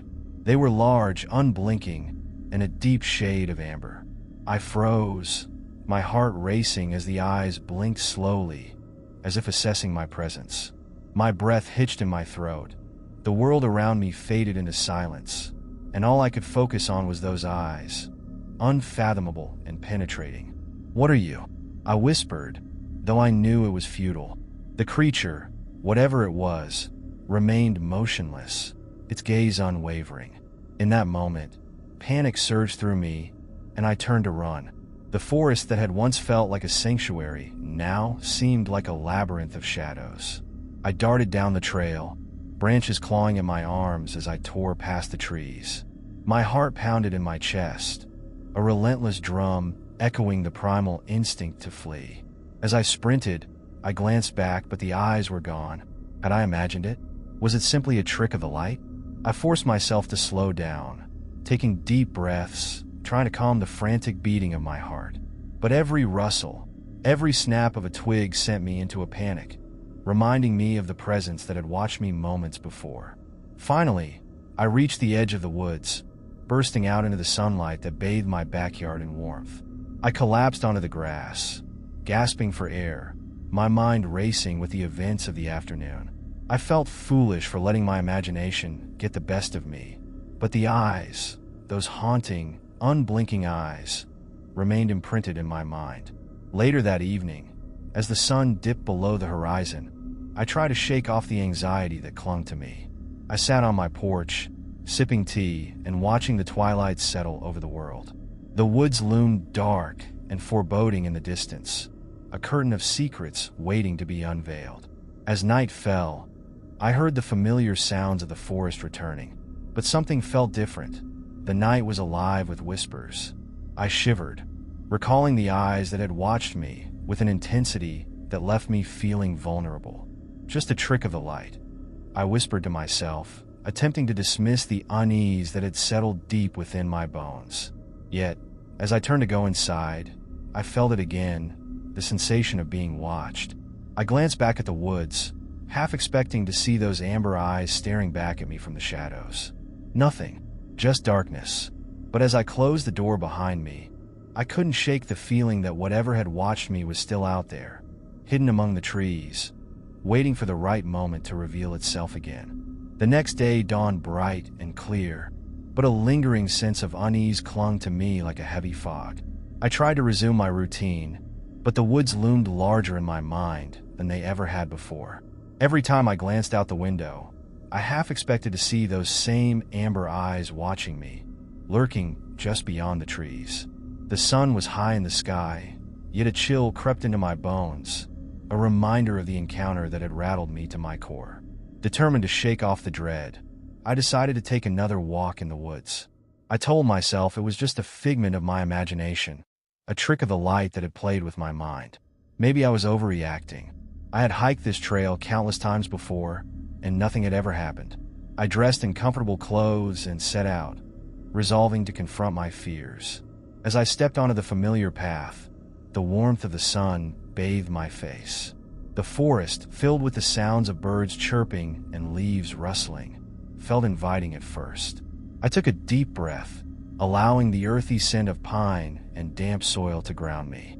Yet, the moment I ventured deeper into the woods, the feeling of being watched returned. Every crack of a twig and flutter of wings heightened my anxiety. I forced myself to push forward, focusing on the beauty of the surroundings. The sunlight flickered through the leaves, casting playful shadows on the ground. Yet, in the back of my mind, the memory of those eyes haunted me. Suddenly, I stumbled upon a clearing I had never noticed before. The trees parted, revealing a small, serene pond. It was a picturesque scene, and I felt a momentary reprieve from my unease. I approached the water, mesmerized by the way it mirrored the sky. But then, I noticed something odd. Reflections in the water were distorted. They twisted and warped, as if they were trying to escape from the surface. I shook my head, dismissing the eerie image. But just as I turned away, a flicker of movement caught my eye. There, at the edge of the pond, were those same amber eyes staring at me from behind a tree. My heart raced as I stumbled backward, crashing into the brush. "What do you want?" I shouted, my voice echoing off the trees. But the figure remained hidden. The pond was silent, but I could feel the air thicken with tension. Fear gripped me as I realized that I wasn't alone. Gathering my courage, I stepped closer to the tree, peering around it. The woods felt too still, too quiet. I could sense a presence, but I saw nothing. Just the rustling leaves and the distant chirping of birds. "Show yourself," I yelled, trying to sound braver than I felt. My heart pounded in my chest, and the hairs on the back of my neck stood on end. There was no response, just an unsettling silence that wrapped around me like a cold embrace. Then, from behind the tree, I heard a soft whisper. It was barely audible, but it felt like it sliced through the air, chilling me to the bone. "Help me," the voice breathed, a haunting melody that reverberated in the stillness. "Who are you?" I called out, the words trembling on my lips. "What do you need?" For a moment, there was only silence. I felt a surge of panic, the instinct to flee clawing at my insides. But then, the voice returned, clearer this time, resonating in my mind. "Help me find the truth." Against my better judgment, I stepped closer to the tree, my curiosity overcoming my fear. I felt drawn to the whisper, compelled to uncover its source. "What truth?" I asked, my voice steadier than I expected. Beyond the trees, beneath the shadows, the voice faded into the rustle of leaves. "You must listen." With each passing second, I felt a strange mix of fear and fascination. I couldn't turn back now. Something deep within urged me to continue. I glanced around, making sure I was still alone, then stepped further into the woods, toward the voice that seemed to beckon me. The path twisted and turned, leading me deeper into the forest. Shadows danced between the trees, growing longer as the sun began to dip. Each step felt heavier, as if the air itself was thickening with secrets. I followed the whisper, my heart pounding in anticipation and dread. As I rounded a bend, I stumbled upon a crumbling stone structure partially obscured by vines and foliage. It looked ancient, forgotten by time, a dilapidated cottage, its windows dark and lifeless. I felt an unsettling chill wash over me, but the whisper grew stronger, urging me to approach. "Enter, find what was lost," it coaxed. My instincts screamed at me to turn back, but the pull of the unknown was too strong. I stepped closer, my breath hitching in my throat as I pushed open the creaking door. The interior was dimly lit by slivers of light that filtered through the cracks in the walls. Dust motes danced in the air, and a musty scent filled my lungs. As I crossed the threshold, I felt an undeniable presence, as if the house itself was alive, watching me with those same amber eyes. In the center of the room stood an old, ornate mirror, its surface tarnished and grimy. My reflection was distorted, twisted in ways that felt wrong. I stepped closer, peering into the depths of the glass. But it wasn't my own face I saw. It was the eyes, the very same eyes that had haunted me since my hike. "Help me," the voice whispered again, echoing from within the mirror. I gasped, stumbling backward. There was a connection, something tied to the very essence of the house and the shadows that surrounded it. I could feel it, a hidden truth buried beneath layers of time and fear. I had to uncover the secrets of the eyes, the whispers, and the house that watched me from the shadows. Little did I know that this was only the beginning of a journey into the heart of darkness, where the line between reality and the supernatural would blur, revealing the terrifying truth that lay hidden in the depths of my own fears. The air in the old cottage was thick with tension, each breath feeling heavier than the last. My heart raced as I took another hesitant step toward the mirror, drawn by an invisible force. The room felt alive, vibrating with an energy that pulsed around me, urging me to confront whatever secrets lay within. As I neared the tarnished glass, I could see the whispers coalescing into forms just beyond the surface. They twisted and turned, shadows of memories long forgotten, aching to be heard. I could feel their desperation, a collective longing that sent shivers down my spine. "What do you want?" I asked, my voice trembling. "What happened here?" The surface of the mirror rippled like water, and suddenly, I was no longer just looking at my reflection.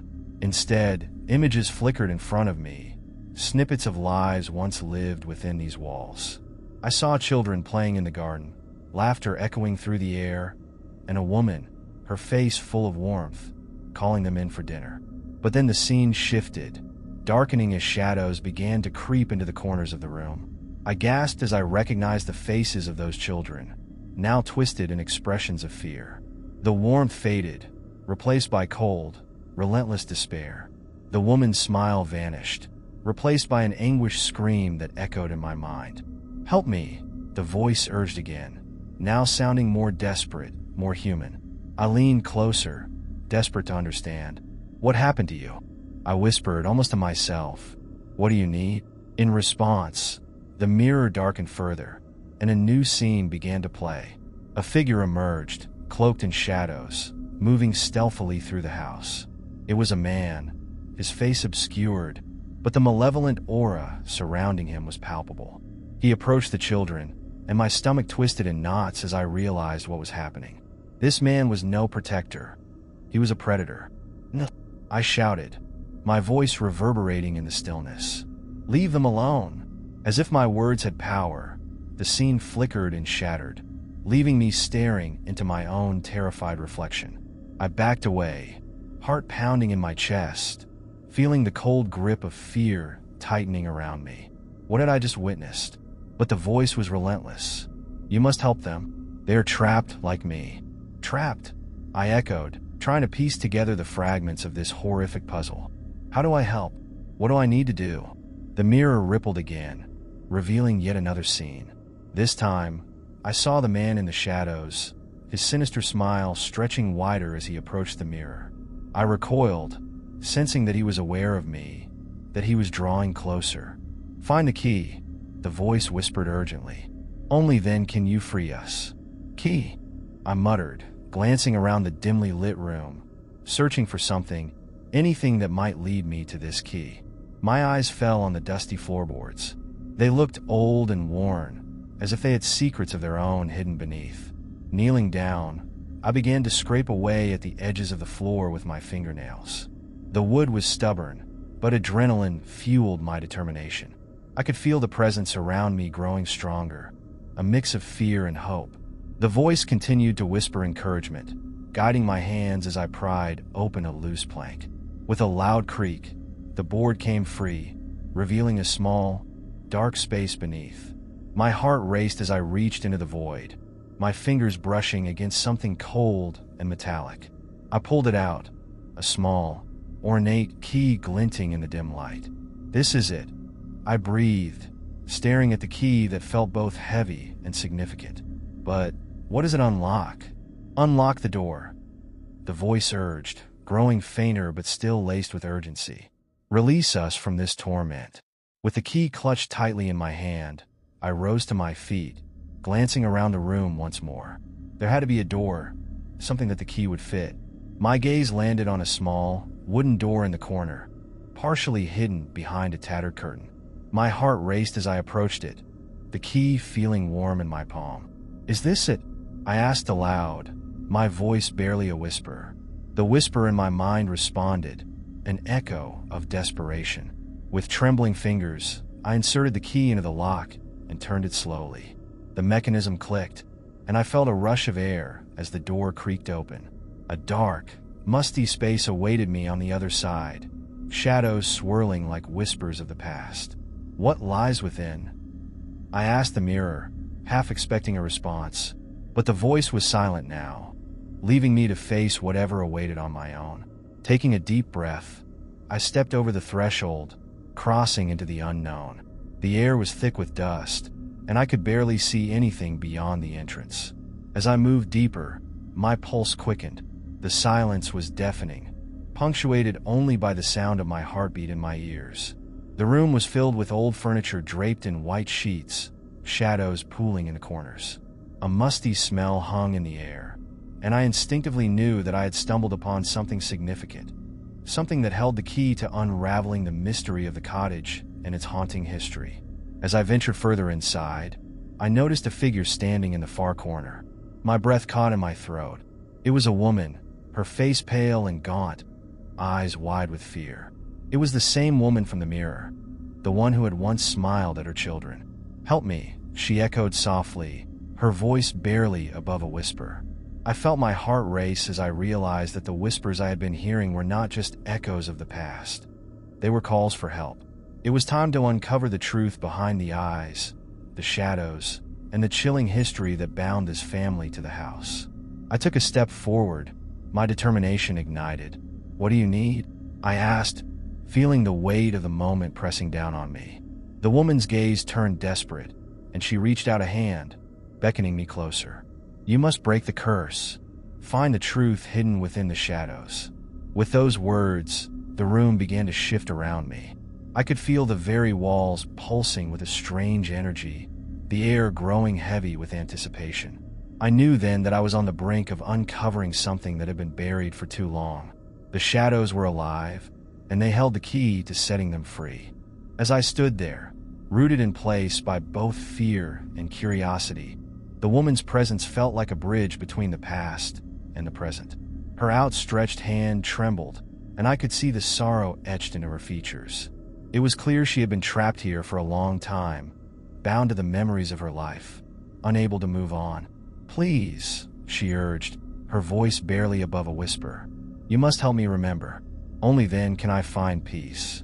With every fiber of my being, I wanted to help her, but I needed to understand what had happened. The key I held felt heavier in my palm, a reminder of the task ahead. "How do I help you?" I asked, my voice steadying. "What must I do to set you free?" She glanced around the shadowy room, her gaze lingering on various objects draped in white sheets. "There are memories buried here," she said softly. "Find the items that were once part of my life. They hold the pieces of my story, the truth of what happened to us." Nodding, I stepped cautiously toward the nearest sheet-covered object. As I pulled it away, I revealed a dusty old rocking chair, worn from years of use. It seemed familiar, almost as if I had seen it in the mirror's visions. "This was my chair," she murmured, her eyes misty with nostalgia. "I would rock my children to sleep here, singing them lullabies." The sight of the chair brought a swell of emotions, both warm and cold. I could almost hear the faint echoes of her lullabies, threading through the air like a haunting melody. I could feel her connection to the chair, a sense of love and loss that permeated the space around us. "Is there something else?" I prompted, sensing the weight of her past pressing upon her. "Something more that I need to find?" "Yes," she whispered, tears pooling in her eyes. "There's a box, a small wooden box. It holds the last remnants of my life here." "Where is it?" I asked, feeling a sense of urgency. "I'll find it for you." She pointed toward the far wall, where a shadow seemed to gather more densely than the others. Behind the wall where the shadows are thickest, the box is hidden there, covered in darkness. But be careful. It is guarded by the memories of what happened. With a determined heart, I made my way toward the shadowed area, a chill creeping up my spine. The air grew colder, the whispers rising to a fever pitch as I approached. I could feel the presence of something watching, an unseen force that seemed to pulse with a mix of anger and sorrow. As I reached the wall, I pressed my hand against its surface, feeling the rough texture beneath my palm. "What happened here?" I whispered to myself, knowing I was about to uncover something significant. Pushing against the wall, I felt a slight give, and I began to scrape away the dust and grime, revealing more of its surface. The whispers grew louder, swirling around me like a tempest. Suddenly, a low moan echoed in the space, a sound that chilled me to my bones. I hesitated, but the woman's gentle voice urged me forward. "Keep going," she encouraged. "You're close." With renewed determination, I continued to work at the wall until I uncovered a small, intricately carved wooden box. Its surface was smooth, adorned with swirling patterns that seemed to pulse with energy. The whispers fell silent as I held it in my hands, and I could feel the weight of history pressing against me. "Open it," the woman urged, her voice barely a breath. "But be prepared for the truth." Taking a deep breath, I unlatched the box and slowly lifted the lid. Inside lay a collection of faded photographs, brittle with age. I lifted them out one by one, each image capturing a moment of a life that had been vibrant and filled with joy. There were photos of the woman with her children, their faces lit with laughter, a snapshot of happiness that seemed to glow even in their faded state.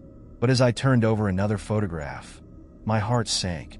There in the background stood the shadowy figure, the same man I had seen in the mirror, watching, lurking, and waiting. "Who was he?" I asked, a sense of dread creeping into my voice. "The one who stole my happiness," she replied, her voice trembling. "He was a neighbor, a friend, until he became something else. Something dark." As I flipped through the photographs, the man appeared more frequently, his smile turning from benign to predatory. The last photograph was of the woman and her children in front of the cottage, but behind them loomed the figure, his presence overshadowing their joy. "What did he do?" I pressed, feeling the air grow thick with tension. The woman's face twisted in pain, her eyes glistening with unshed tears. "He took everything from us. He wanted our family, our life. He brought darkness into our home, and in the end he succeeded." The weight of her words settled heavily in the air, the truth finally coming to light. I could feel the sorrow emanating from her, echoing through the very walls of the cottage. "But you can still find peace," I whispered, a surge of determination filling my heart. "We can stop this." As I gathered the photographs and placed them back in the box, I felt the presence of the shadowy figure lurking just beyond the veil of memory. "How do I confront him?" I asked, desperation creeping into my voice. "Face the darkness," she said, her voice growing stronger. "Only then can you free me and my children."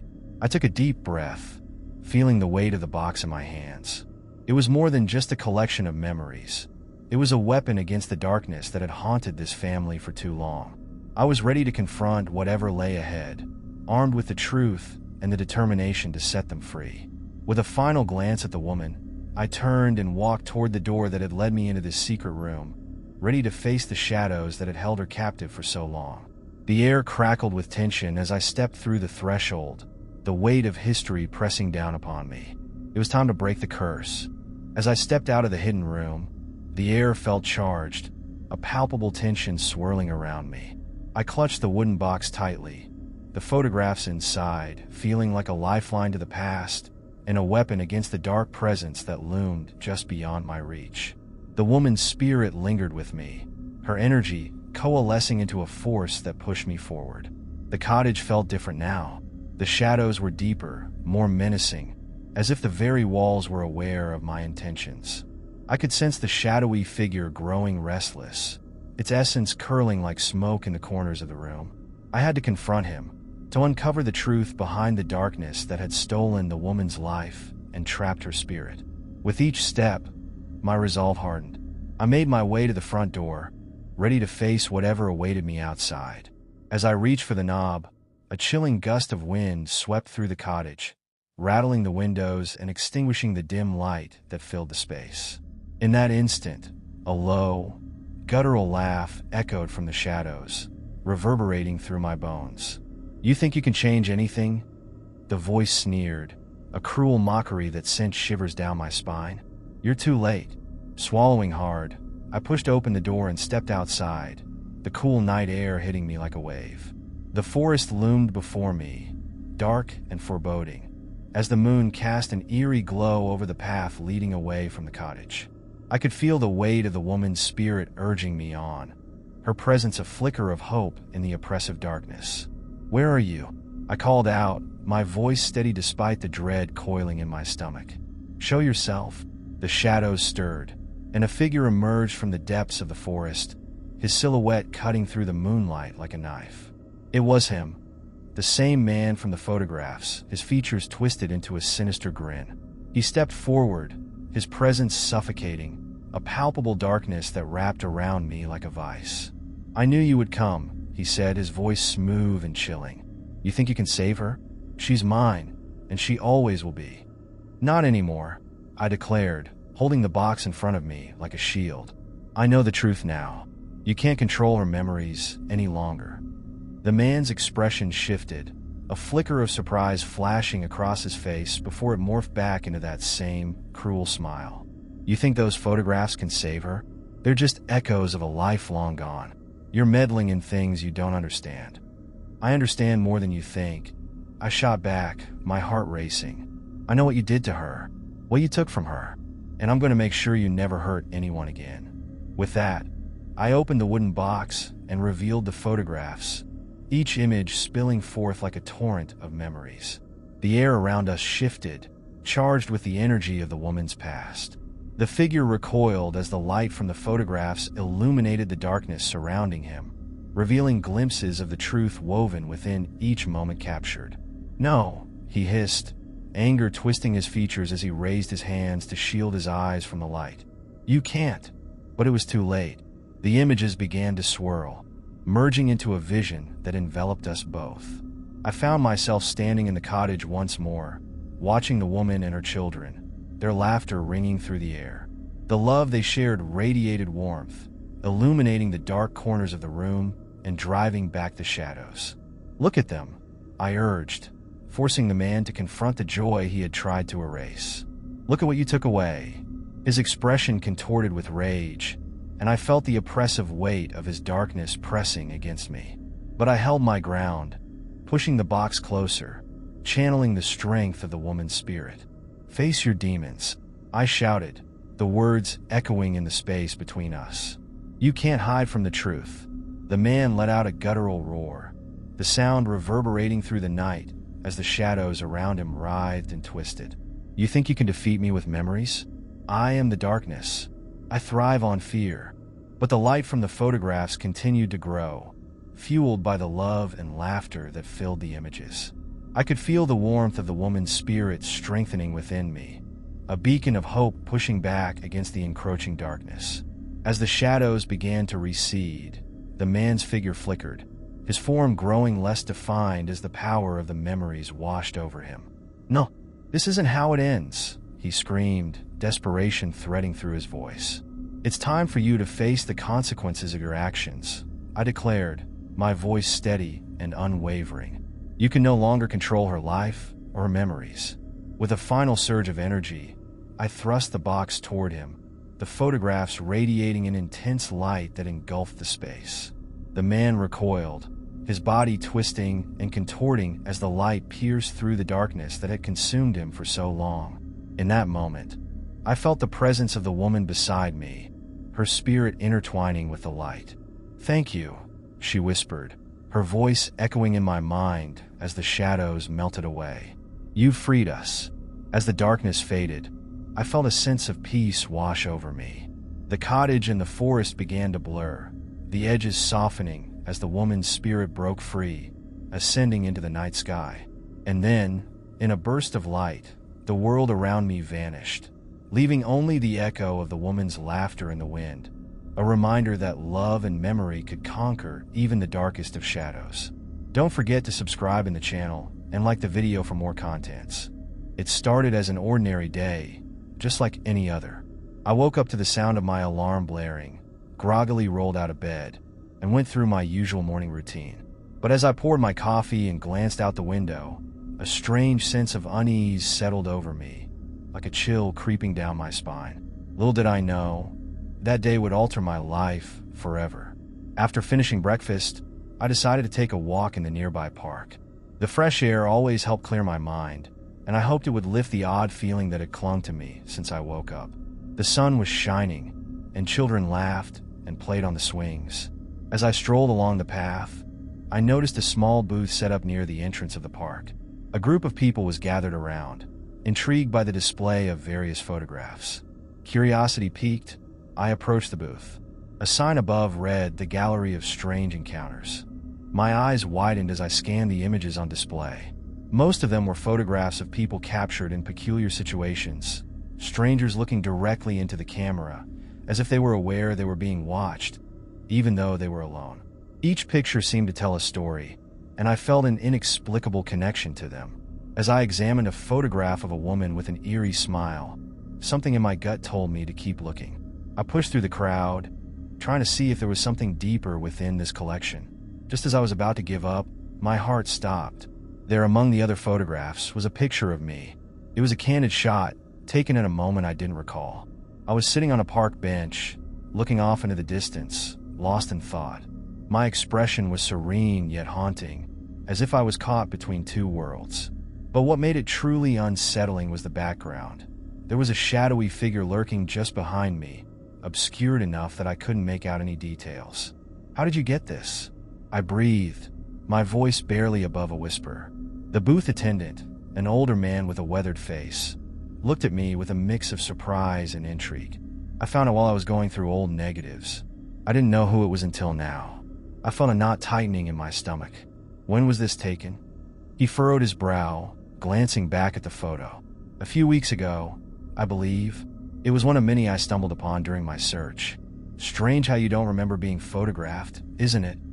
I nodded, feeling an unsettling chill wash over me. Very strange. I wanted to take the photo, to own a piece of this mystery, but I hesitated. "Is there any way I can buy it?" I asked, trying to mask the urgency in my voice. The man shook his head. "I can't sell it. It's part of the gallery. But I can tell you this. Many of the people in those photographs have experienced strange occurrences after their picture was taken." "Strange occurrences?" I echoed, feeling the hair on the back of my neck stand on end. Things like unexplainable noises, shadows lurking in the corners of their vision, or even seeing glimpses of figures that weren't there. He paused, his eyes boring into mine. "Some say it's a curse of sorts, a connection to the unknown." I swallowed hard, my mind racing with possibilities. Could this photograph hold some dark power over me? Or was it merely a coincidence that I felt an unsettling connection to it? "Do you know what happened to the people in these photos?" I asked, my heart pounding in my chest. He shrugged, a look of concern crossing his face. "I've only heard rumors. Some moved away, others just vanished." The weight of his words settled heavily on my shoulders. The last thing I wanted was to be dragged into some bizarre conspiracy, but the curiosity gnawing at me was too strong. I needed to understand why I was in that photograph, and what the shadowy figure meant. "Can I take a picture of this photo?" I asked, knowing it wouldn't provide any answers, but I needed something to hold on to, a piece of this mystery. "Sure, but be careful," he warned. "Sometimes, it's better to leave the past buried." Ignoring his caution, I took a quick picture with my phone and stepped back, still staring at the photograph. "Thank you for showing me this," I said, forcing a smile. "I appreciate it." As I walked away from the booth, I couldn't shake the feeling of being watched. The strange unease that had clung to me all morning intensified, and I glanced over my shoulder. The booth attendant was staring at me, his expression unreadable. I decided to head home, my mind swirling with questions. What had I stumbled into? And who was that figure behind me in the photo? My heart raced as I pushed open the door to my apartment, feeling the weight of the day settle on my shoulders. After locking the door behind me, I sat down at my desk and pulled out my phone, examining the photo I had taken. The shadowy figure loomed behind me, its features obscured, but I could feel its presence like a whisper in the back of my mind. What if the stories were true? What if the photograph held more than just an image? As night fell, I felt a shiver crawl up my spine. The walls of my apartment seemed to close in around me, the familiar space suddenly foreign. I couldn't shake the feeling that something was lurking just outside my view, waiting for the perfect moment to reveal itself. Sleep eluded me that night as I lay in bed, staring at the ceiling. The photograph was still on my phone, a reminder of the encounter that had unsettled me so deeply. The eerie image began to invade my dreams, taunting me with flashes of shadows and whispers that seemed to echo in the darkness. When morning arrived, I felt drained but determined. I had to confront the mystery surrounding the photograph. I needed to uncover the truth behind the shadow that lingered in the background and the stories that haunted the lives of those captured in the booth. I grabbed my bag, made sure I had my phone, and set out for the park once again. This time, I was ready to dig deeper, to uncover the secrets that lay hidden in the photographs and in the shadows of my own life. The mystery of the day I found my own picture in a strange place was just beginning, and I would stop at nothing to unravel the threads of this unsettling tale. As I stepped out of my apartment, the crisp morning air filled my lungs, offering a brief moment of clarity. The sun hung low in the sky, casting long shadows across the pavement, and I couldn't help but feel as though they were reaching out to grab me. I shook off the feeling and made my way to the park. Upon arriving, the booth was already buzzing with activity, and I found myself nervously scanning the crowd for the attendant.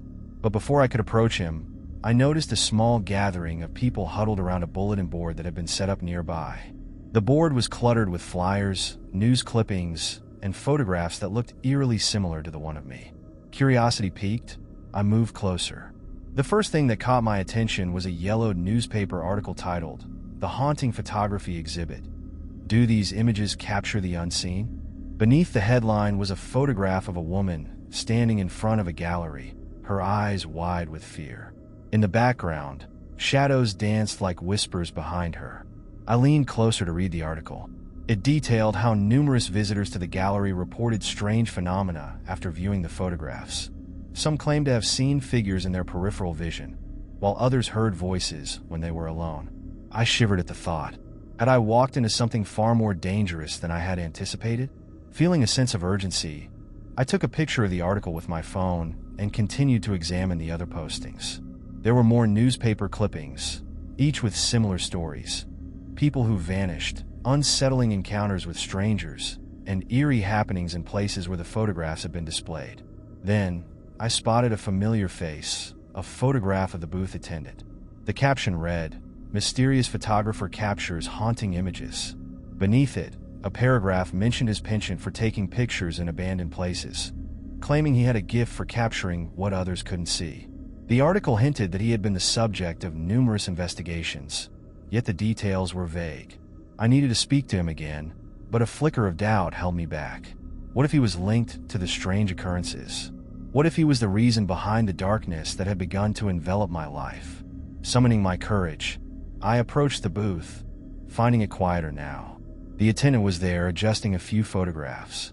When he saw me, he offered a welcoming smile, though I detected a hint of wariness in his eyes. "Back for more?" he asked, tilting his head slightly as if studying me. "Actually, I came across some articles about the photographs you take," I replied, trying to keep my voice steady. "There seems to be a pattern, unsettling occurrences after people view them." He nodded slowly, his expression shifting to one of concern. "Yes, I've heard those stories too. Some believe the photographs tap into something not meant to be seen." "Do you believe that?" I asked, intrigued yet anxious. "That they can capture something more?" He sighed, running a hand through his hair. "I didn't used to, but after what I've seen, I'm not so sure anymore. There's a darkness that lingers around some of these images. I've lost friends to it, people who got too close. My heart raced as he spoke. What do you mean lost? Did they vanish? He hesitated, glancing around as if someone might overhear. Let's just say they stopped contacting me. Some even moved away. The last time I heard from one of them, they mentioned feeling watched. Then, nothing. The air around us felt thick with tension. I needed to know more. And what about this photograph? I asked, holding up my phone. Why was I in it? And who was that figure behind me? He studied the image closely, his brow furrowing. I can't say for sure. It's like an echo of a moment that shouldn't have been captured.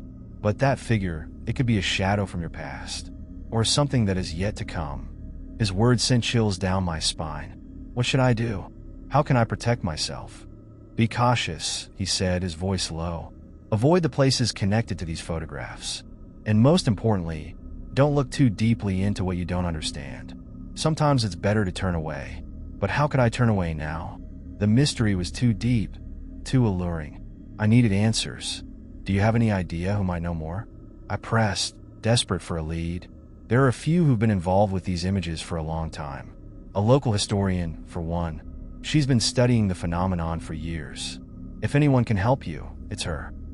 He reached for a small card from his pocket, scribbling an address and a name before handing it to me.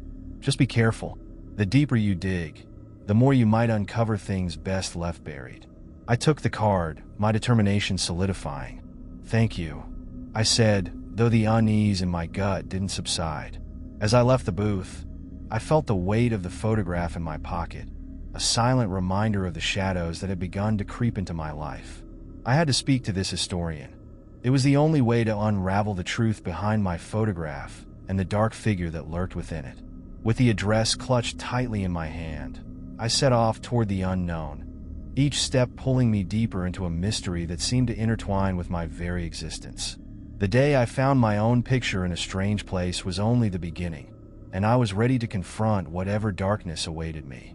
The streets leading to the historian's address were lined with quaint old houses, each carrying the weight of countless stories. The sun was beginning to dip below the horizon, casting an orange glow that felt ominous, as if the day itself was warning me.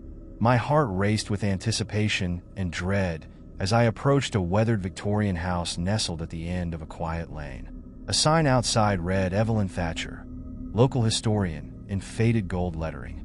Taking a deep breath, I walked up the creaky porch steps and knocked on the door. After a few moments, it swung open to reveal an elderly woman with a kind yet piercing gaze. Her gray hair was pulled back into a loose bun, and her glasses rested on the bridge of her nose. You must be here about the photographs, she said, a knowing smile creeping across her lips.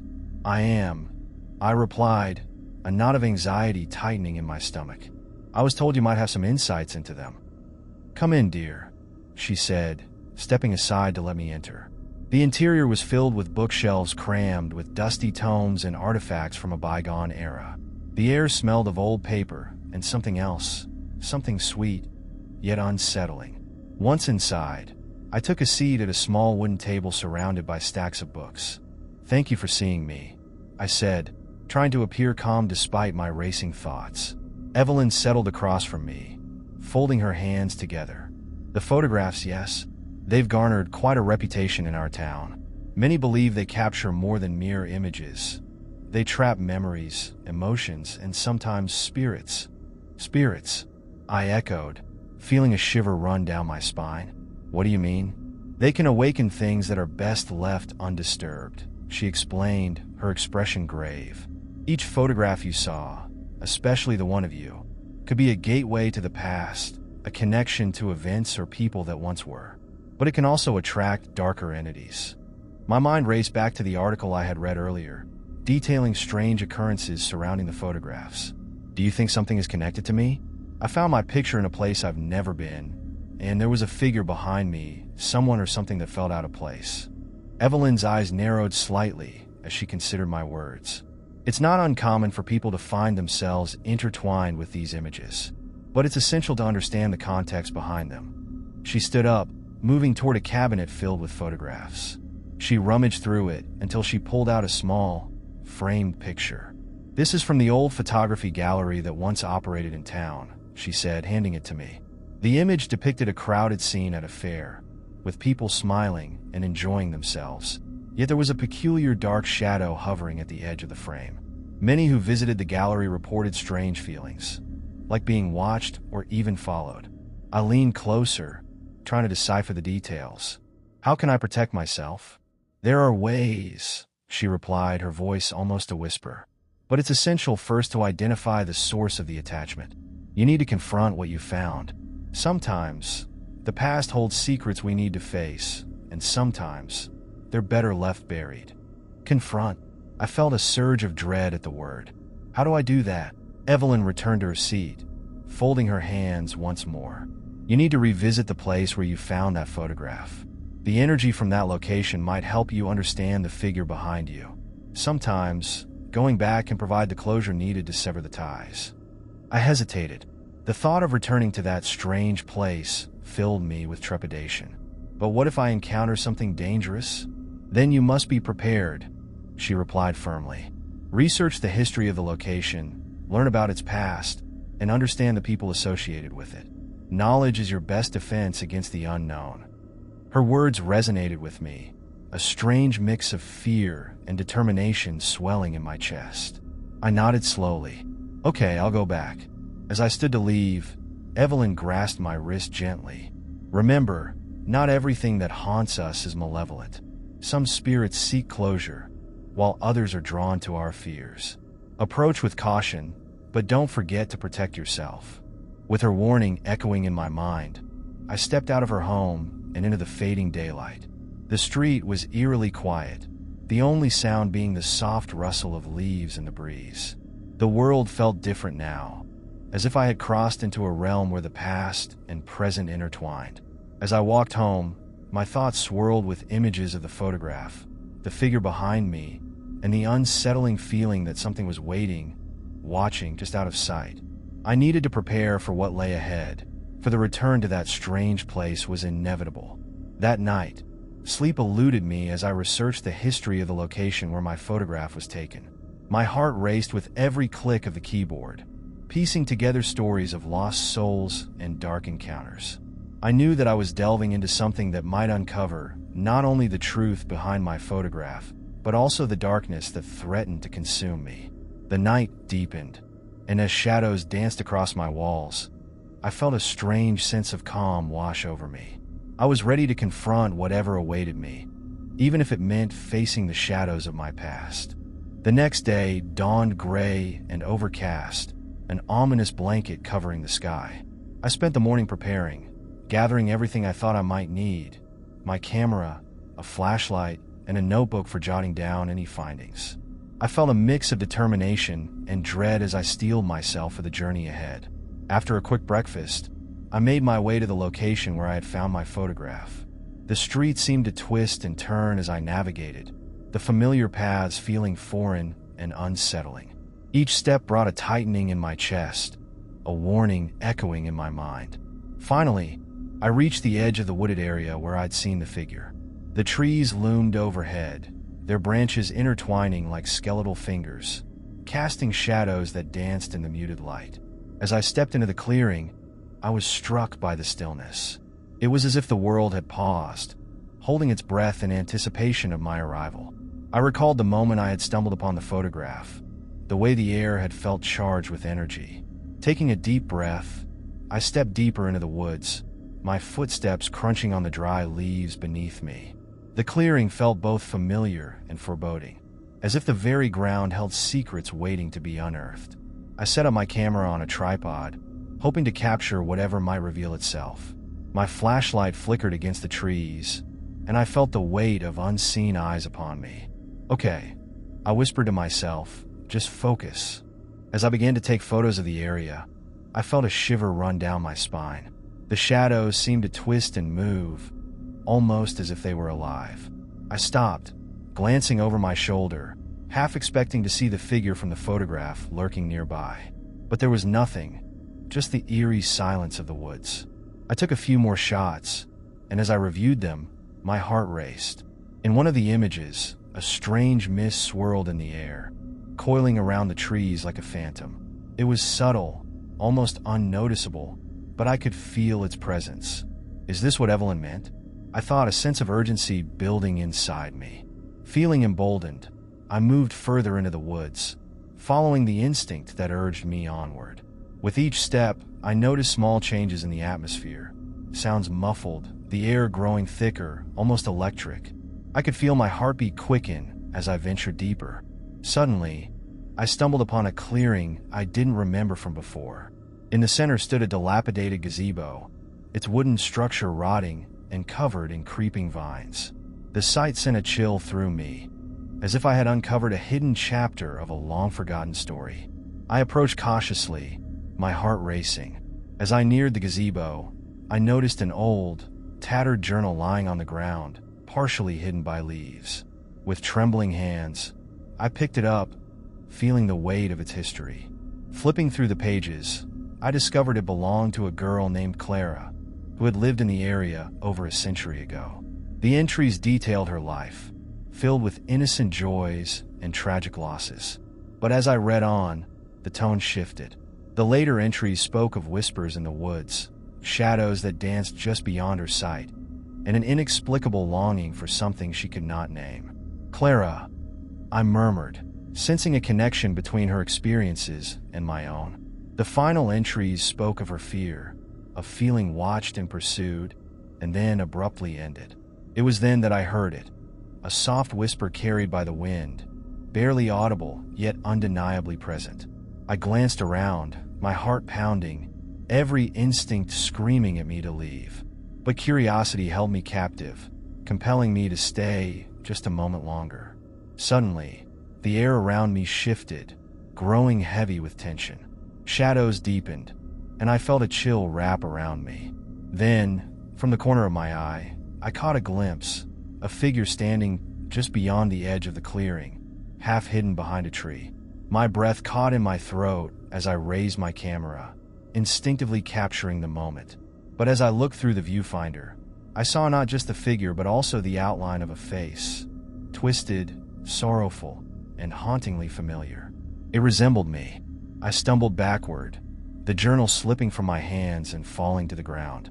The figure moved closer, and in that instant, a flash of recognition hit me. Clara, I gasped, the name slipping from my lips like a prayer.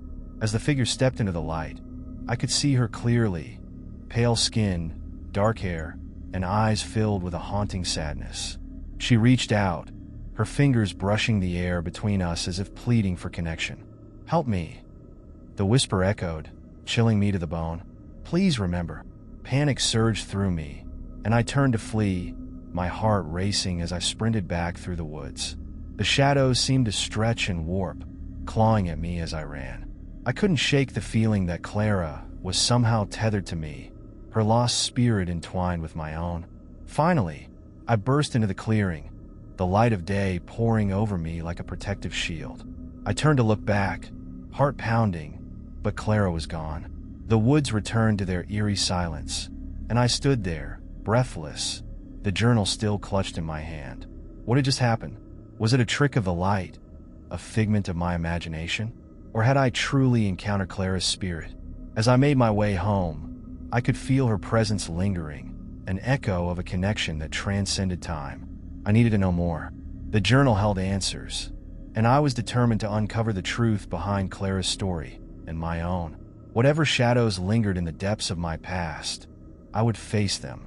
Back in the safety of my room, I spread Clara's journal out on my desk, the old pages yellowed and fragile. Each entry felt like a thread leading me deeper into her life. My hands trembled as I turned the pages, eager yet apprehensive about what I might find. The early entries painted a picture of a vibrant girl, full of dreams and laughter. She wrote about her friends, her love for the woods, and the joy of climbing trees and playing hide and seek. But as I reached the later entries, the tone darkened. Clara's words became more frantic, detailing her fears of something watching her, of whispers that followed her through the trees. Every time I feel it, I look around, but there's never anyone there, she wrote in a scrawled, hurried script. I can't tell anyone. They wouldn't understand. They'd think I'm mad. But I know it's real. I can feel its eyes on me.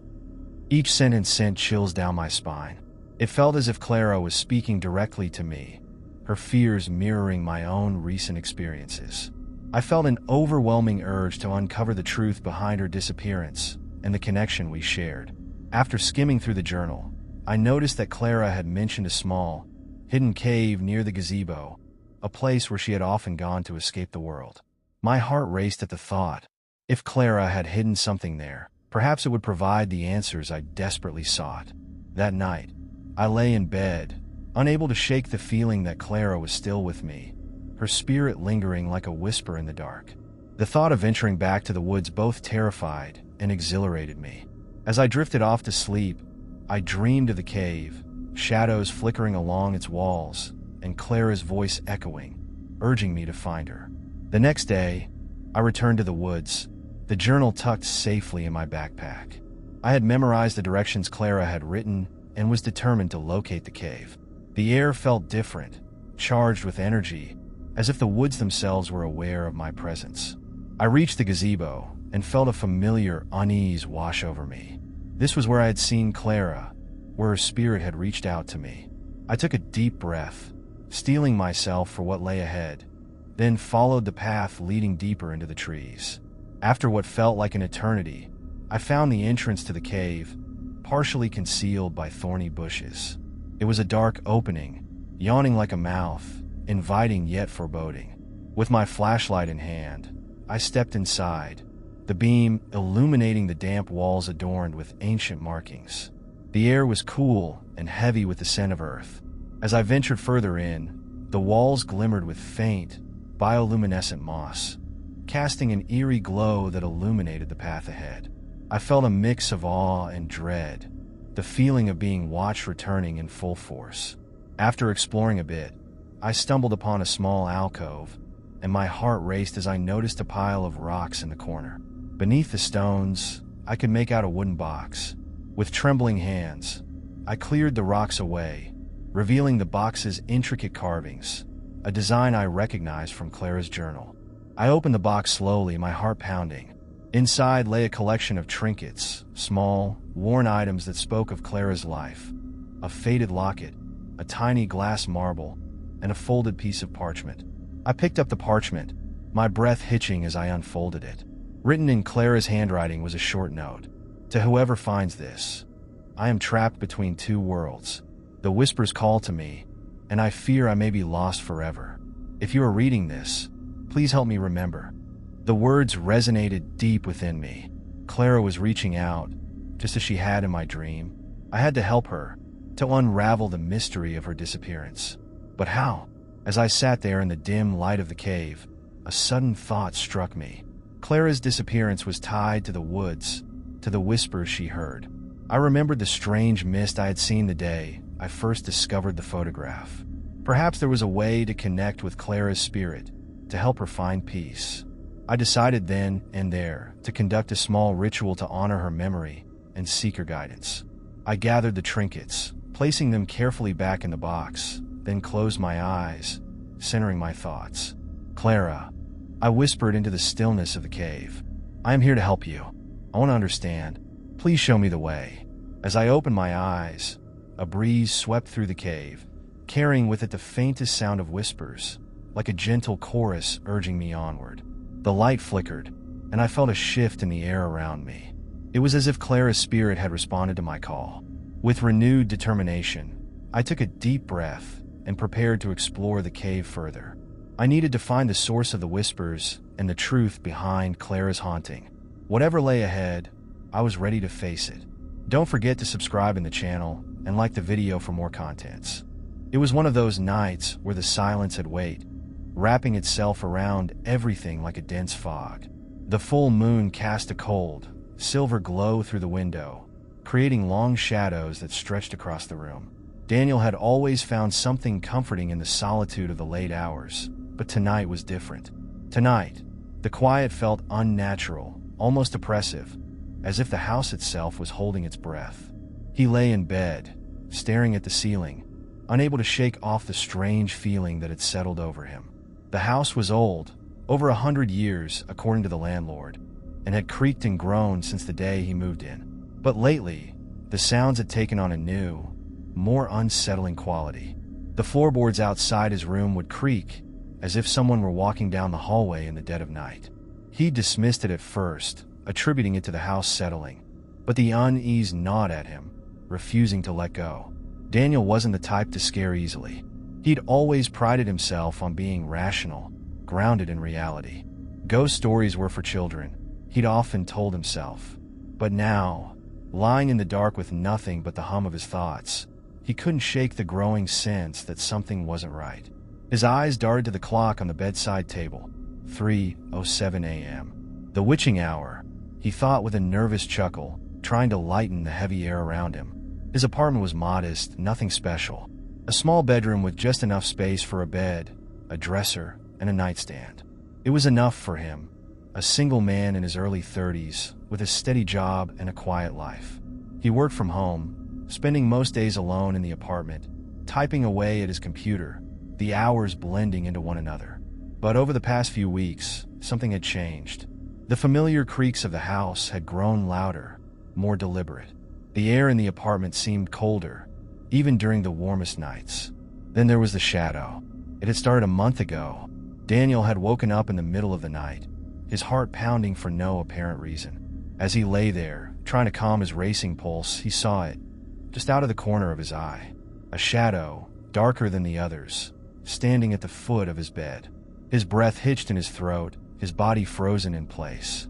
For a long moment, he was convinced that something was standing there watching him. But when he dared to blink, it was gone, swallowed by the darkness. At first, he'd written it off as a trick of the light, or perhaps his mind playing tricks on him. He'd been under a lot of stress at work, after all. Maybe he was just exhausted, seeing things that weren't there. But the shadow had returned. Night after night, it was there, standing silently by his bed, always disappearing the moment he looked directly at it. It wasn't just a dream. He was certain of that now. Tonight, the tension was unbearable. The room felt colder than usual, and the familiar creaking of the floorboards outside his door had begun again. Daniel lay still, every muscle in his body tense, listening intently. The noise was faint but unmistakable, the slow, deliberate steps of someone, or something, moving down the hall toward his room. He sat up in bed, his heart pounding in his chest. His eyes were locked on the door, waiting for it to creak open. But it didn't. The footsteps stopped just outside his bedroom, and the house fell silent once more. For what felt like an eternity, he stayed there, staring at the door, his breath shallow and quick. Then, slowly, he let himself relax, convincing himself that it was just the house playing its usual tricks on him. But then he saw it again, the shadow. This time, it wasn't at the foot of the bed. It was standing right beside him, a dark, shapeless figure looming over him. The moonlight that filtered through the window seemed to bend around it, as if the shadow was devouring the light. Daniel's breath caught in his throat, his body frozen in terror. He wanted to scream, to move, to do anything, but he couldn't. The shadow seemed to hold him in place, its presence oppressive and suffocating. For a long moment, the room was filled with nothing but silence and the cold, oppressive weight of the shadow. Daniel's mind raced, trying to make sense of what he was seeing, but nothing about it felt real. It was as if the very air in the room had thickened, trapping him in place with the figure that stood over him. And then, just as quickly as it had appeared, the shadow was gone. Daniel gasped for air, his chest heaving as if he had been holding his breath for hours. He looked around the room, his heart racing, but there was nothing. No trace of the figure that had been standing over him moments before. He sat there, trembling, trying to rationalize what had just happened. It had to be a hallucination, some kind of waking nightmare. But deep down, he knew that wasn't true. The shadow was real. He had seen it, felt its presence in the room with him. Daniel didn't sleep for the rest of the night. The next morning, he made a decision. He had to find out what was happening in his apartment. This wasn't just a case of an old house making noise. Something was wrong, and he couldn't ignore it any longer. He spent the day researching. Hours passed as he scoured the internet for any explanation he could find. Old legends about shadows, stories of hauntings, accounts of people experiencing the same thing he had. But nothing seemed to match what he was going through. He found no answers, only more questions. By the time night fell again, Daniel was no closer to understanding what was happening. All he knew was that he wasn't alone in his apartment. Something else was there, lurking in the shadows, waiting for him. As he lay down that night, the familiar feeling of dread washed over him. He didn't know what was coming, but he knew one thing for certain: the shadow would return. Daniel spent the next few days in a state of constant unease. He couldn't shake the feeling that he was being watched, even in broad daylight. The oppressive presence he'd felt that night lingered in the corners of his mind, haunting him even when he wasn't in his apartment. He tried to go about his daily routine, working, cooking, even going for a walk to clear his head. But no matter what he did, the shadow was always there, lurking in the back of his thoughts. It was a Thursday afternoon when he first noticed something out of place. He had been working from his desk in the small home office he'd set up near the living room. The sun was shining brightly outside, casting long beams of light through the windows, filling the apartment with warmth. For a brief moment, Daniel allowed himself to believe that everything was normal again, that the events of the past few nights had been nothing more than a product of his imagination. But then, out of the corner of his eye, he saw it, a dark shape, standing in the doorway of his office. His heart skipped a beat, and he whipped his head around to look, but there was nothing there. Just the empty hallway leading to his bedroom. He let out a shaky breath, telling himself it was a trick of the light. The sun was casting strange shadows through the windows. That's all it was. He was just tired. But deep down, he knew better. The rest of the day passed in a haze of anxiety. Every creak of the floorboards, every flicker of movement in his peripheral vision sent his pulse racing. By the time the sun began to set, Daniel was exhausted, both physically and mentally. But he knew that the night would be worse. It always was. As darkness fell, the familiar dread settled over him once again. He tried to keep himself busy, cleaning the kitchen, organizing his bookshelf, anything to keep his mind occupied. But the sense of being watched was overwhelming, like a pressure bearing down on him from all sides. He couldn't escape it. It was just after midnight when the first strange noise broke the silence. Daniel was sitting on the edge of his bed, staring at the floor, too anxious to lie down. The apartment had been eerily quiet all evening, the usual creaks and groans of the old house noticeably absent. It was as if the building itself was holding its breath, waiting. Then, suddenly, there was a loud thump, followed by the sound of something dragging across the floor.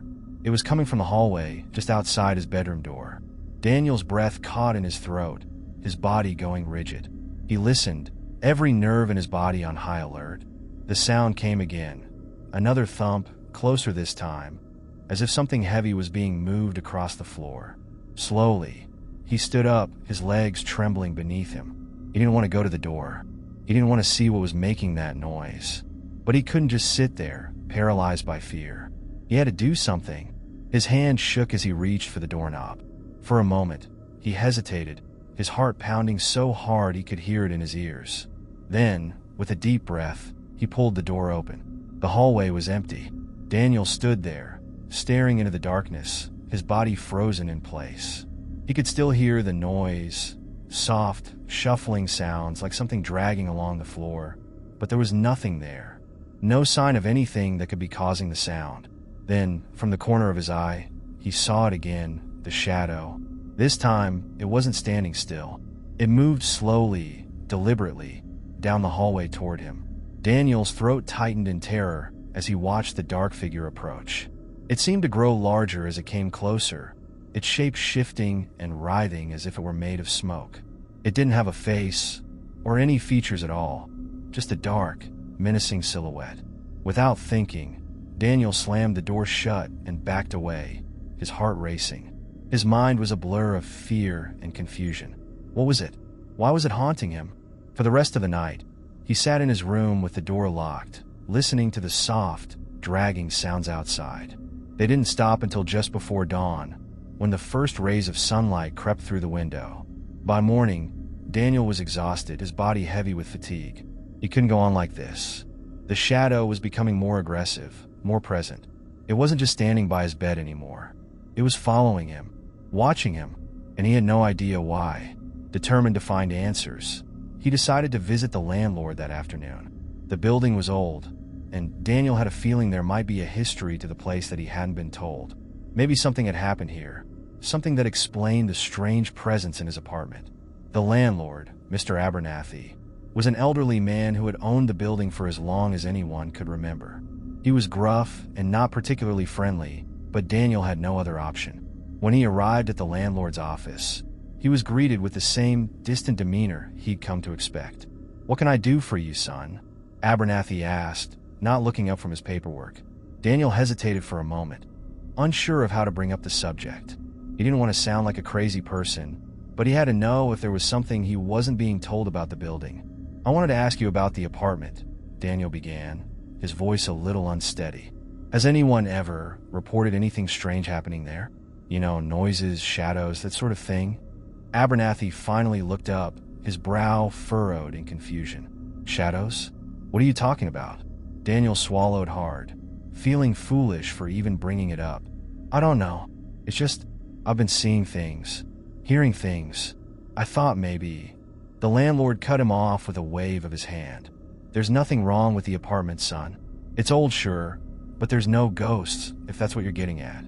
Daniel wanted to believe him, but something in the old man's eyes told him there was more to the story. Abernathy was hiding something. He could feel it, frustrated and no closer to finding answers. Daniel left the office and returned to his apartment. That night, the shadow returned, more menacing than ever before. Sleep was no longer an option for Daniel. His nights had become a battle against fear, his waking hours consumed by thoughts of the shadow. Every moment in the apartment felt like a test of endurance. He couldn't shake the feeling that he was no longer alone, that something had crossed the threshold into his life and was now a permanent, unwelcome guest. The shadow's appearances became more frequent, and its presence more palpable. It no longer waited for the cover of darkness. Daniel would catch glimpses of it during the day, standing in the corners of rooms, lurking just out of sight. And every time he turned to confront it, it would vanish, leaving behind an overwhelming sense of dread. After the landlord's dismissive response, Daniel knew he couldn't rely on anyone else to help him. He needed to take matters into his own hands. But how do you fight something you can't explain? Something you can't even see fully? Determined to find answers, Daniel began researching more aggressively. He pored over articles on supernatural occurrences, old urban legends, and theories on shadows and hauntings. One particular thread caught his attention, a forum for people who had experienced encounters with shadowy figures. Many described feelings similar to what Daniel was going through. The sense of being watched, the oppressive atmosphere, the unexplained noises. But there was something else. Some of the forum members claimed that the shadows weren't just passive observers. They fed on fear, becoming stronger the more terrified their victims became. And once the shadows took root, they were nearly impossible to escape. One post stood out to him. It was from a woman named Sophie, who had written about her own experience with a shadow figure. Her story was eerily similar to his. She, too, had woken up to find a shadow standing over her bed, and like Daniel, she had tried to rationalize it at first. But over time, the shadow became more aggressive. It started following her, appearing at all hours of the day, growing darker and more defined with each encounter. Sophie had written that the shadow had eventually driven her to the brink of madness. She had tried everything, salt lines, candles, even consulting psychics, but nothing worked. The shadow couldn't be banished because it wasn't just a ghost or a spirit. It was something older, something far more malevolent. It had attached itself to her, feeding on her fear until it consumed her. Daniel felt a chill run down his spine as he read her final words. "The shadow will follow you wherever you go. It's always there, watching, waiting." He closed the laptop, his heart racing. Was that what was happening to him? Was the shadow feeding on his fear, growing stronger with each passing day? The thought was almost too terrifying to contemplate. But deep down, he knew it was true. The more afraid he became, the more powerful the shadow seemed. Determined not to let the fear consume him, Daniel decided to take action. He needed to understand more about the building's history. If the shadow had attached itself to him in this apartment, there had to be a reason. Something must have happened here that triggered its appearance. The following day, Daniel visited the local library, hoping to find records on the building. He combed through old newspapers and property records, looking for anything that might explain the strange occurrences.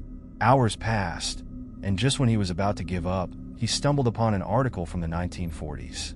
The headline read, "Mysterious Disappearance in Local Apartment Building." His heart skipped a beat as he read the article. A young woman, Margaret Lawson, had vanished from the very apartment Daniel now lived in. According to the article, Margaret had been a recluse, living alone in the building for years. Neighbors described her as quiet and withdrawn, but in the weeks leading up to her disappearance, they had noticed strange behavior. She had become paranoid, claiming that someone, or something, was watching her. She had been seen pacing the hallways at night, muttering to herself about shadows that wouldn't leave her alone. Daniel felt a cold shiver run down his spine as he read the final lines. Margaret was last seen on a cold winter night, leaving her apartment in a state of panic. Her whereabouts remain unknown. He closed the file, his mind racing.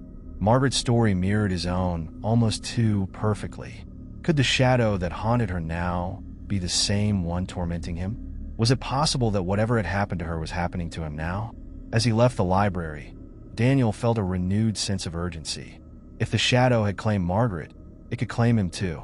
He needed to find out more about her, about the apartment, about the shadow itself. That night, the air in his apartment was thick with tension. Daniel sat on the edge of his bed, his eyes darting to every corner of the room, waiting for the shadow to appear. He knew it was coming. It always did. The minutes ticked by, and soon the familiar creaking of the floorboards echoed through the apartment. But this time, the sound was different, heavier, slower, like the deliberate steps of someone dragging their feet.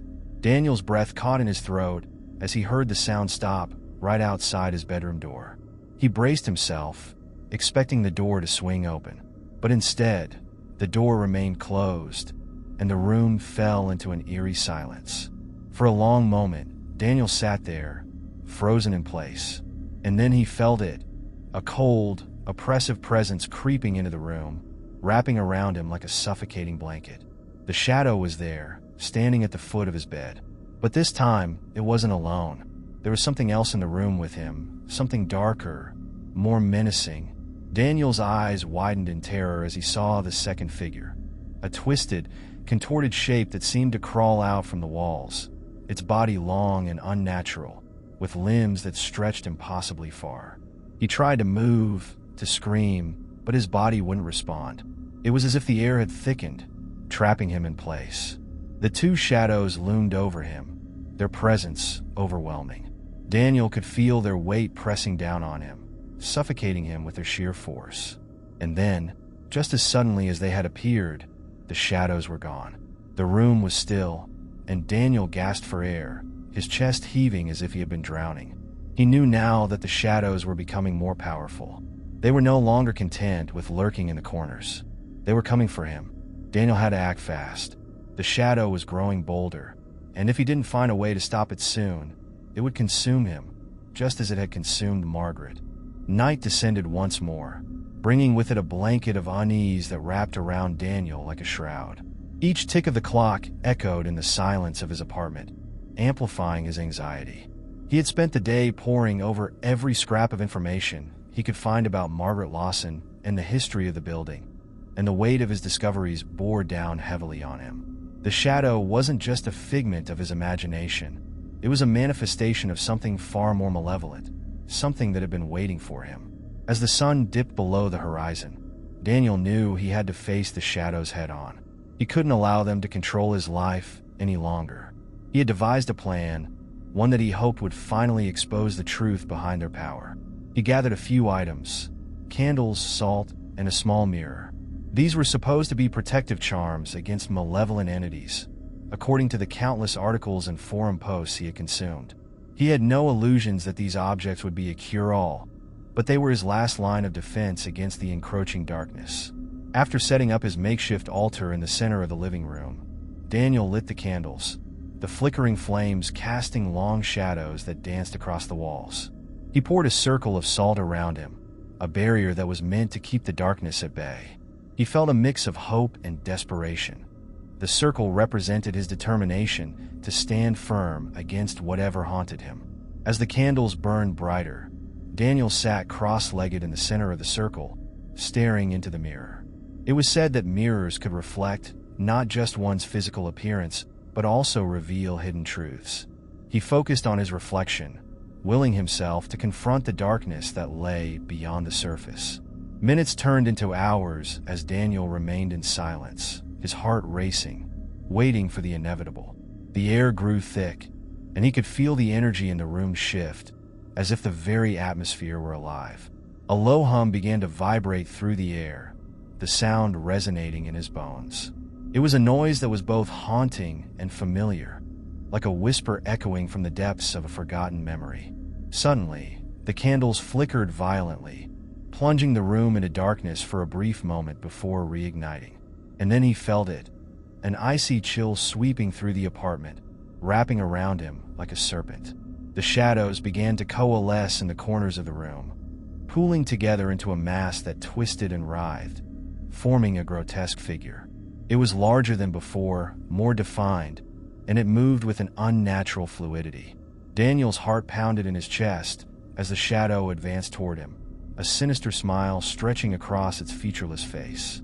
"Daniel," it hissed, the sound echoing in his mind like 1,000 whispers merging into one. "You've been so brave to summon me." He clenched his fists, determination rising within him. "I'm not afraid of you," he shouted, though his voice quavered. "You think you can scare me? You've haunted me long enough." The shadow laughed, a sound that sent chills down his spine. "Fear is what gives me strength. You welcomed me into your life the moment you doubted yourself. But I can offer you power, if only you embrace the darkness." In that moment, Daniel realized that the shadow was not just a creature of terror.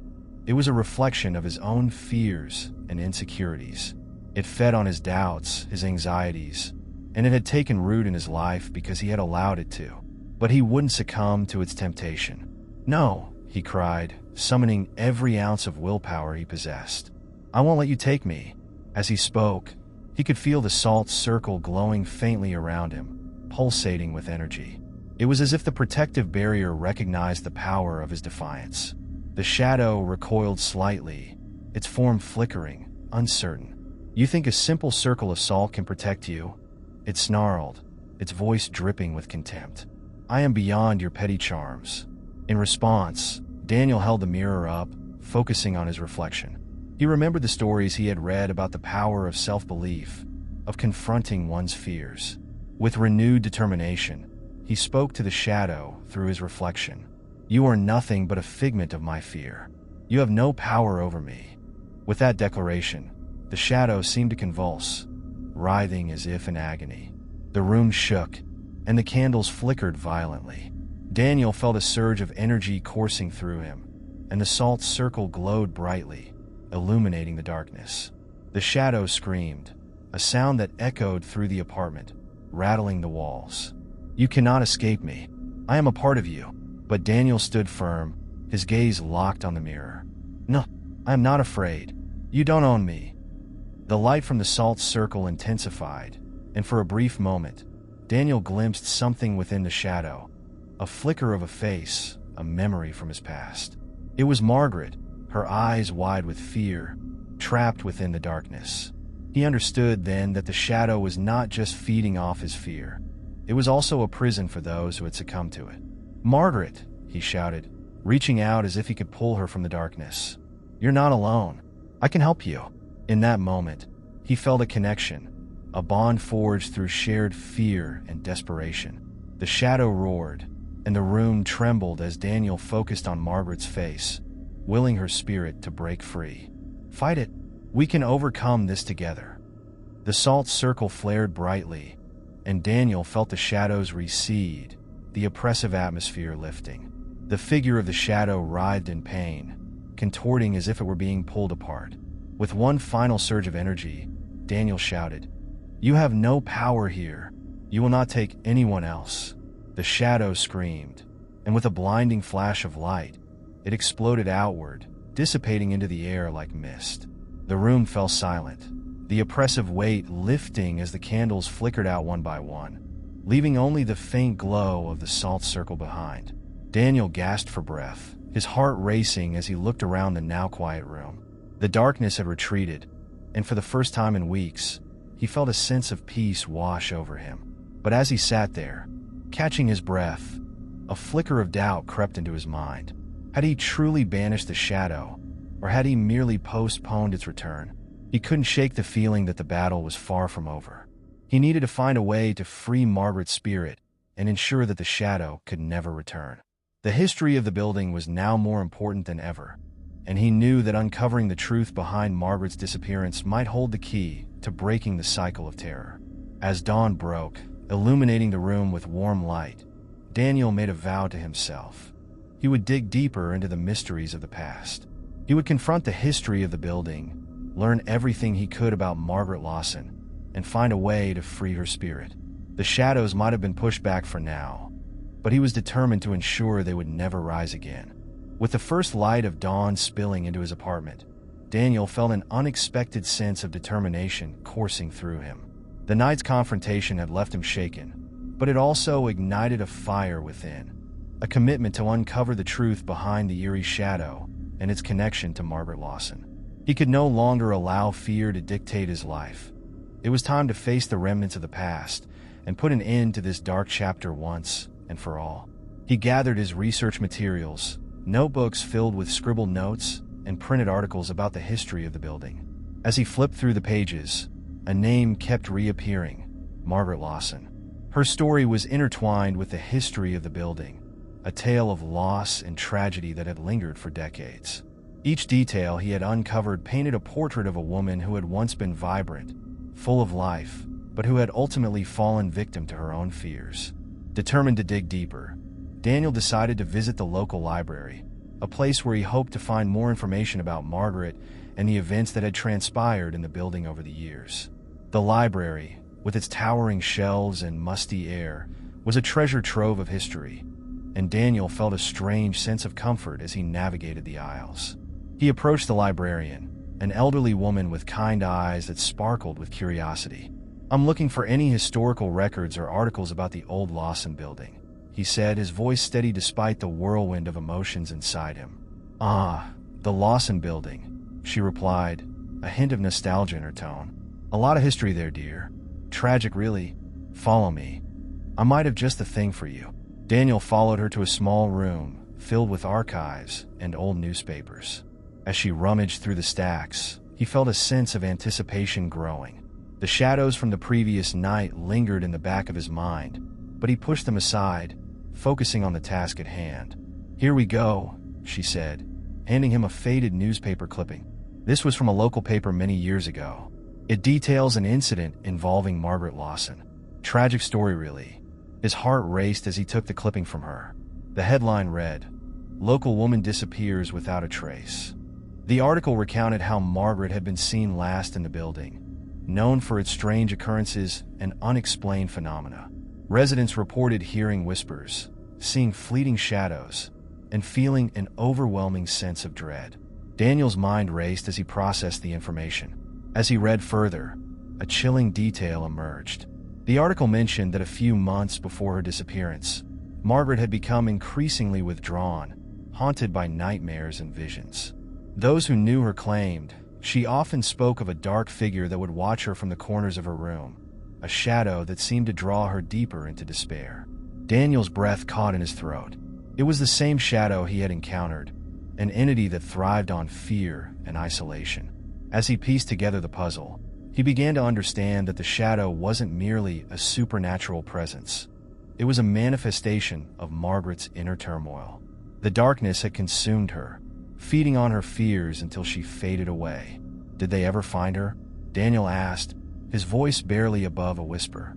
The librarian shook her head, her expression solemn. "No, she was never found. Some say she became a part of the building, her spirit trapped within the walls.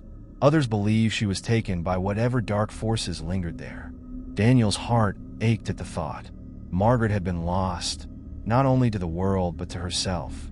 The realization struck him. If he wanted to free her spirit and banish the shadow once and for all, he needed to confront her past and give her the closure she never received. "I need to find out more about the building's history," he said, determination flooding his voice. "Where can I look?" The librarian nodded, guiding him to a section filled with historical accounts and records about the neighborhood. Daniel spent hours poring over the material, absorbing everything he could find. He learned about the original owner of the building, a reclusive artist who had vanished under mysterious circumstances, and the subsequent tenants who had experienced bizarre phenomena.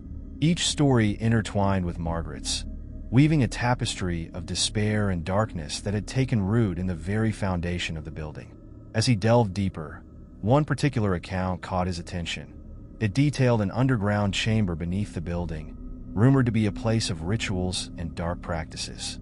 Many had spoken of it as a source of the building's haunting presence, a site where energy had been trapped, feeding the shadows that plagued its residents. With newfound resolve, Daniel made his way back to his apartment, his mind racing with the information he had uncovered. He knew what he had to do. He had to find the underground chamber and confront the source of the darkness. The shadows had taken enough from him. It was time to reclaim his life and help Margaret find peace. That night, armed with a flashlight and his unwavering determination, Daniel descended into the basement of the building. He had learned from the library's records that the entrance to the underground chamber was hidden behind a wall in the storage area. His heart raced with every step, the echoes of his footsteps resonating through the darkness. As he approached the storage area, he could feel the air grow colder, a sense of foreboding washing over him. He pushed aside boxes and debris until he discovered the hidden entrance, a narrow doorway that seemed to beckon him into the depths below. Taking a deep breath, Daniel stepped inside. The narrow passageway led him into a cavernous space, illuminated only by the beam of his flashlight. The walls were damp, and the air felt thick with tension, as if the very fabric of reality was stretched thin. In the center of the chamber stood an altar, surrounded by remnants of old candles and strange symbols etched into the stone. The atmosphere crackled with energy, and Daniel could feel the weight of the past pressing down upon him. He knew this was the heart of the darkness, the place where the shadows had been summoned and nurtured. "Margaret," he called out, his voice echoing off the walls. "I know you're here. I'm here to help you. You don't have to be afraid anymore." As if in response, a chill swept through the chamber, and the shadows began to gather around him, swirling with a malevolent energy. Daniel stood firm, refusing to be intimidated. "I'm not afraid of you," he shouted. "You will not take her from me." The shadows coalesced into a familiar form, the outline of Margaret emerging from the darkness. Her eyes were wide with fear, yet there was a glimmer of hope behind them. "Daniel," she whispered, her voice barely audible. "You shouldn't have come here. It's dangerous." "I know," he replied, his heart racing. "But I can help you. You don't have to be trapped here anymore. We can break this cycle together." As he spoke, the shadows began to writhe around them, reacting to his words. The energy in the chamber pulsed, and Daniel could feel the weight of the darkness pressing down on him. "Margaret, you have to fight. Remember who you are. You are more than this shadow. You are not alone." In that moment, he reached out his hand, and Margaret hesitated, her form flickering. "I've been so lost," she said, tears glistening in her eyes. "I don't know how to let go." Daniel felt a surge of empathy for her plight. "You have to reclaim your power. Remember your life, your dreams. You are not just a prisoner of this darkness. You have a choice." The shadows roared, thrashing violently as if trying to drown out his words. But Daniel pressed on, his voice steady and unwavering. "You are not defined by your fears, Margaret. You are stronger than this. Fight back." With that declaration, something shifted within the chamber. The shadows hesitated, their form wavering as if unsure of how to respond. Daniel could see the flicker of hope in Margaret's eyes as she began to reach out towards him, her fingers stretching toward the light that emanated from his heart. "Daniel, she began, but the shadows erupted in fury, swirling around them with a deafening roar. Daniel shouted, refusing to back down. "We can do this." In a moment of clarity, Margaret grasped his hand, and a powerful surge of energy coursed between them. The shadows shrieked in protest, twisting and writhing in a desperate attempt to pull her back into the darkness. But Daniel held fast, determined to not let go. "Together," he cried, and in that instant, he felt the weight of their combined strength. Margaret's essence flared to life, pushing against the shadows, refusing to be consumed. The chamber shook violently as the shadows thrashed against their united force, but Daniel and Margaret stood strong. "You are free," he shouted, pouring every ounce of belief he had into his words. "You are not a prisoner of this darkness. You have the power to break free." With a final surge, the shadows recoiled, and a blinding light erupted from the altar. The chamber filled with a brilliant radiance that illuminated every corner, dispelling the darkness and revealing the truth hidden beneath. Daniel felt the warmth of the light envelop them, and in that moment, he knew they had succeeded. As the shadows dissipated into nothingness, Margaret's form began to glow, her features becoming clearer, more defined. The fear that had once consumed her faded, replaced by a serene expression of gratitude. "Thank you, Daniel," she whispered, her voice echoing softly in the chamber. "You've freed me."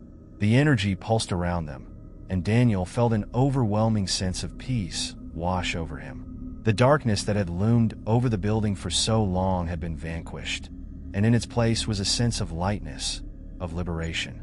As Margaret's spirit began to ascend, a gentle smile graced her lips. "You are stronger than you realize. Remember this, and you will never be haunted by shadows again." And with that, she faded into the light, leaving Daniel alone in the chamber. He stood there for a moment, breathless, the echoes of the past still resonating in the air. The oppressive weight had lifted, and the warmth of hope filled his heart. Emerging from the underground chamber, Daniel felt reborn. The shadows that had once haunted him were gone, replaced by a sense of clarity and purpose. He was determined to share Margaret's story and the lessons he had learned. The cycle of fear had been broken, and now it was time to embrace the light. As he stepped out into the dawn, the sun shining brightly above, Daniel knew he was ready to face the world anew. The shadows would no longer hold power over him or anyone else. With every step forward, he vowed to carry Margaret's spirit with him, a reminder that even in the darkest of times, hope could prevail. And thus, the story of Daniel and the eerie shadow comes to a close, leaving behind a message of resilience, hope, and the strength to confront one's fears. Don't forget to subscribe in the channel and like the video for more contents. In the quiet town of Maplewood, nestled between rolling hills and ancient trees, lived a woman named Clara Thompson. Clara was an ordinary person by all accounts, an elementary school teacher with a passion for literature and a fondness for cozy evenings spent curled up with a good book. Yet, beneath her unassuming exterior lay a deep curiosity about the world, a hunger for stories that transcended the mundane. Clara's life had settled into a comfortable routine. Each morning, she would awaken to the gentle chirping of birds outside her window, brew a steaming cup of chamomile tea, and savor the tranquility of her small apartment. The walls of her home were adorned with photographs of her travels, each picture a reminder of adventures taken and memories cherished. Yet, as the days turned into weeks, she couldn't shake the feeling that something was missing. One crisp autumn morning, Clara returned from her jog through the leaf-strewn park, invigorated by the fresh air and the vibrant colors of fall. As she approached her front door, she noticed a small envelope resting on the welcome mat. The envelope was plain, lacking any return address, and bore only her name written in a neat, cursive script. Intrigued, she bent down to pick it up, her heart quickening with anticipation. After entering her apartment, Clara sat at her kitchen table, the envelope in front of her. She carefully peeled it open and pulled out a single sheet of paper. The message was brief, but the words sent a shiver down her spine. "Clara, be vigilant. The truth lies beneath the surface." Confused yet captivated, Clara read the note again, searching for clues hidden within the simple phrase. Who could have sent this message? What truth was lurking beneath the surface? She felt a mix of excitement and unease, as if she had stumbled into a mystery that was just beginning to unfold. As a teacher, Clara often encouraged her students to think critically and analyze the meaning behind the words they read. Perhaps this was a test of sorts, a puzzle waiting to be solved. She decided to take the note seriously, wondering if it was meant to lead her to something significant. The day went on, but Clara couldn't shake the feeling that this message was more than just a prank. She spent her afternoon at the library, immersed in research about cryptic letters and hidden messages. She found herself captivated by the stories of famous codes and ciphers, and the thrill of solving a mystery began to consume her. As the sun dipped below the horizon, casting a warm glow over the town, Clara returned home. The envelope still sat on the table, beckoning her to dig deeper. She rummaged through her belongings, searching for anything that could provide context for the strange message. That's when she stumbled upon her old journal, filled with thoughts and sketches from her travels. Flipping through the pages, she found a sketch of a hidden cave she had discovered during a hiking trip years ago. The cave had fascinated her with its secrets and eerie beauty, and she remembered the sense of wonder it had instilled in her. Could this be a clue? Clara's mind raced with possibilities. That night, unable to sleep, she lay in bed, replaying the events of the day in her mind.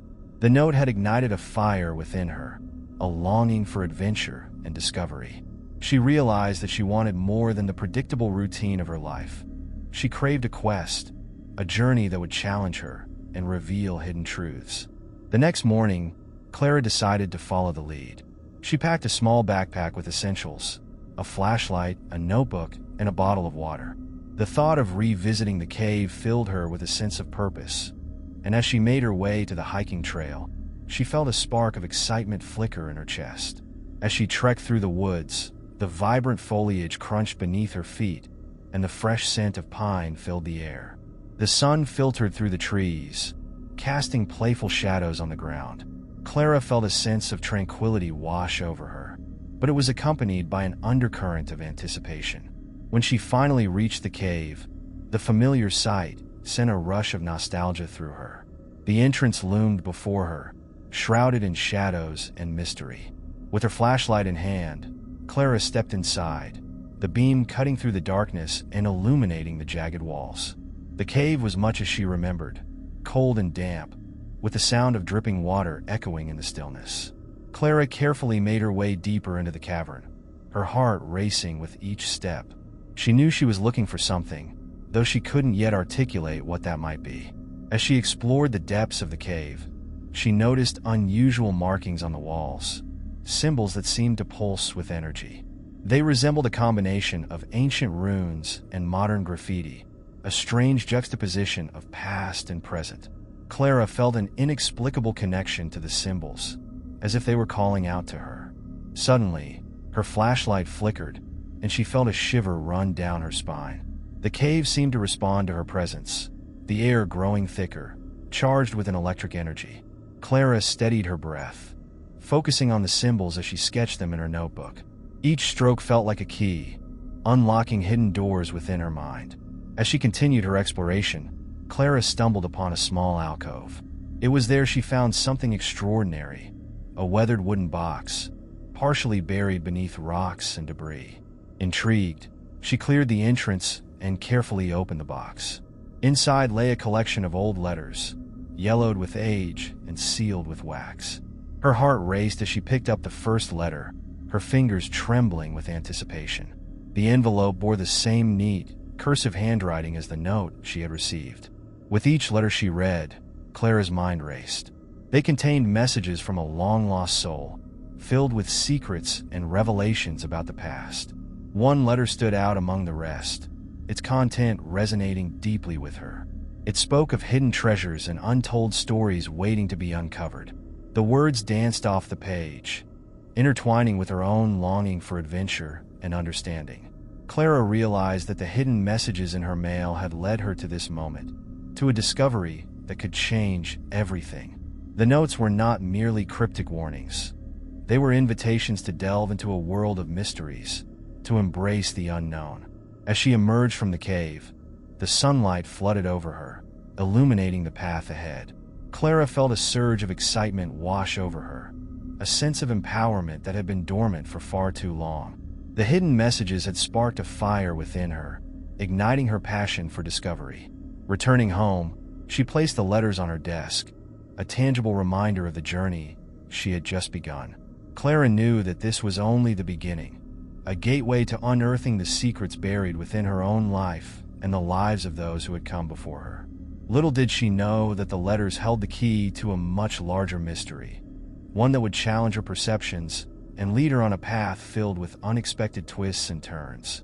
With each passing day, she felt the thrill of adventure beckoning her, urging her to decode the hidden messages and unlock the truths waiting to be revealed. Clara woke the next morning with a renewed sense of purpose. The sun streamed through her window, casting warm rays across her cluttered desk, where the letters lay like precious artifacts waiting to be uncovered. She felt as if she had been handed a map to a treasure trove of secrets, and the thrill of discovery danced in her veins. Today was not just another day. It was the beginning of an adventure that would challenge everything she thought she knew. After a quick breakfast of toast and honey, Clara sat down at her desk, her notebook open and ready. The first letter she had found in the cave tugged at her thoughts. She reread it, allowing the words to wash over her. Clara, be vigilant.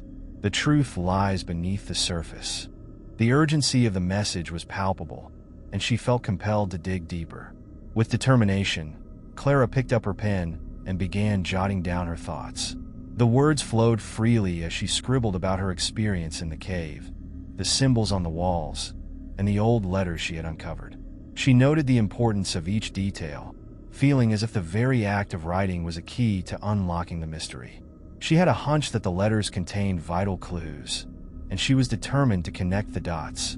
As the day progressed, Clara's curiosity only intensified.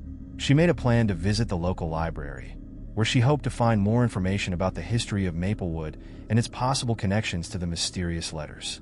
She remembered her own fascination with local legends and tales of forgotten treasures, and now she felt as though she was on the brink of uncovering something monumental. At the library, the scent of old books enveloped her as she navigated the rows of shelves. Clara approached the reference desk, where an elderly librarian named Mrs. Abernathy was organizing a stack of dusty tomes. Clara had always found Mrs. Abernathy to be a wealth of knowledge, and today was no exception. "Good morning, Clara. What brings you here?" Mrs. Abernathy asked, her eyes twinkling behind her spectacles. "I found something unusual in the cave near town," Clara replied, her excitement bubbling over. "It led me to some hidden letters, and I'm trying to find out if there's a connection to our town's history." Mrs. Abernathy raised an eyebrow, intrigued. "Hidden letters? That sounds fascinating. Maplewood has its fair share of legends and mysteries. What do you have?" Clara explained her findings, sharing the cryptic messages and the sense of urgency that permeated them. As she spoke, Mrs. Abernathy's expression shifted from curiosity to recognition. "Ah, you may want to look into the old tales surrounding the founding families of Maplewood," she suggested. "There are stories of hidden treasures, secret meetings, and unfinished business that have been passed down through generations." Clara's heart raced at the thought. She spent the next several hours poring over old newspapers, town records, and books detailing the history of Maplewood. Each discovery felt like another piece of a larger puzzle coming into place. One particular article caught her eye. It detailed a mysterious fire that had consumed the estate of the Harrow family, one of the founding families of Maplewood, in the late 1800s. The fire was rumored to have destroyed not only the mansion, but also a collection of artifacts that were believed to hold significant historical value. According to the article, many believe that the estate had been the site of secret meetings and negotiations, but the truth remained shrouded in mystery. With newfound determination, Clara returned home, her mind racing with possibilities. The Harrow estate could hold the key to unraveling the hidden messages in her mail. She felt a pull to explore the ruins of the estate, to search for any remnants of the past that could shed light on her cryptic letters. The following day, Clara made her way to the outskirts of Maplewood, where the remnants of the Harrow estate stood, silent and haunting. The once grand structure had long since crumbled, reduced to a collection of charred beams and overgrown vines. Yet, amidst the decay, there was an undeniable beauty, a testament to a history that had once flourished. As she stepped cautiously through the ruins, Clara's heart raced. She felt as though she was walking through a portal to the past, where echoes of laughter, and whispers of secrets lingered in the air. With each step, she could almost envision the opulent gatherings that had once taken place within these walls. Suddenly, her eyes landed on a partially collapsed section of the foundation. Curiosity piqued, Clara approached it, her instincts urging her to investigate further. As she carefully navigated the debris, she noticed something gleaming beneath a pile of rubble. Kneeling down, she brushed away the dirt and dust, revealing a small, ornate key. Clara's heart raced. The key was beautifully crafted, adorned with intricate designs that seemed to tell a story of their own.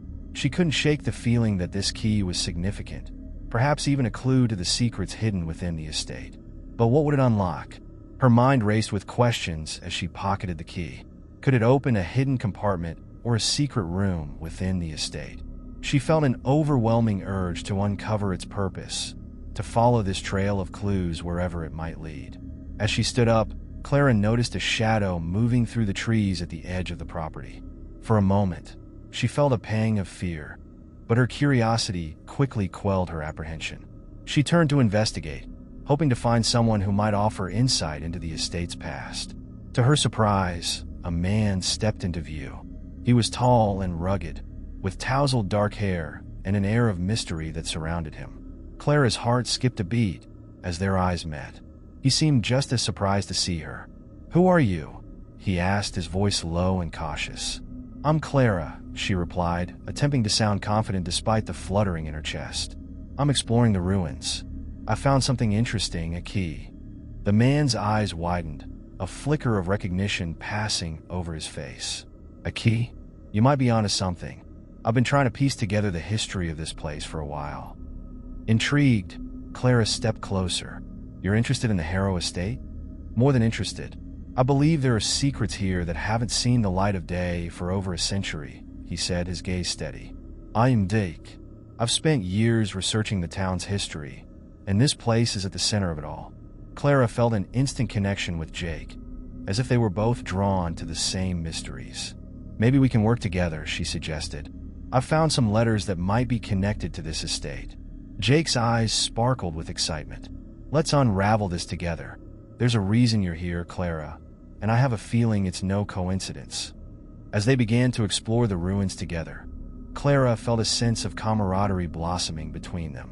Each shared discovery seemed to deepen their bond, and the thrill of their quest ignited a spark of adventure within her. With every step they took, the mysteries of the past began to intertwine with their present, drawing them closer to the truth. As the sun began to set, casting a warm golden hue over the ruins, Clara knew they were on the verge of uncovering something extraordinary. Together, they would decipher the hidden messages, explore the forgotten secrets of Maplewood, and perhaps even unlock the doors to a past that had long been buried beneath the surface. But as they continued their exploration, Clara couldn't shake the feeling that they weren't alone. Shadows danced at the edges of her vision, and an unsettling presence seemed to linger in the air. The hidden messages were calling her, and the journey was only just beginning. Clara awoke the next morning with a sense of urgency. The discovery of the key and her unexpected partnership with Jake had invigorated her, but the sense of unease from the previous day lingered. She couldn't shake the feeling that someone, or something, was watching them, lurking just beyond the edges of their exploration. As she prepared for another day at the ruins, she reminded herself that she was on a mission, and there was no turning back. After a quick breakfast, Clara gathered her notebook, the mysterious key, and a flashlight. She could feel a pull toward the estate, a magnetic force urging her to uncover more. Jake had suggested they meet at the ruins again, and Clara was eager to share her findings from the previous day. As she arrived, the morning sun filtered through the trees, casting dappled shadows on the ground. Clara took a moment to appreciate the beauty of the landscape, but her thoughts were consumed by the letters. She felt a connection to the secrets hidden within them, and it was as if they were speaking directly to her. Jake was already there, his silhouette framed against the backdrop of the crumbling estate. He looked up as she approached, his expression a mix of excitement and determination. "Good morning, Clara. I couldn't stop thinking about what we might find today," he said, his eyes shining with enthusiasm. Clara smiled, feeling the energy of their shared quest. "I had a thought last night. What if the letters aren't just messages, but pieces of a larger story? Maybe they're connected to the Harrow family's legacy. Jake nodded, his brow furrowing in concentration. That makes sense.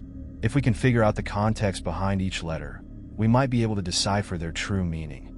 They decided to explore the eastern side of the ruins, where the remnants of the foundation were still intact.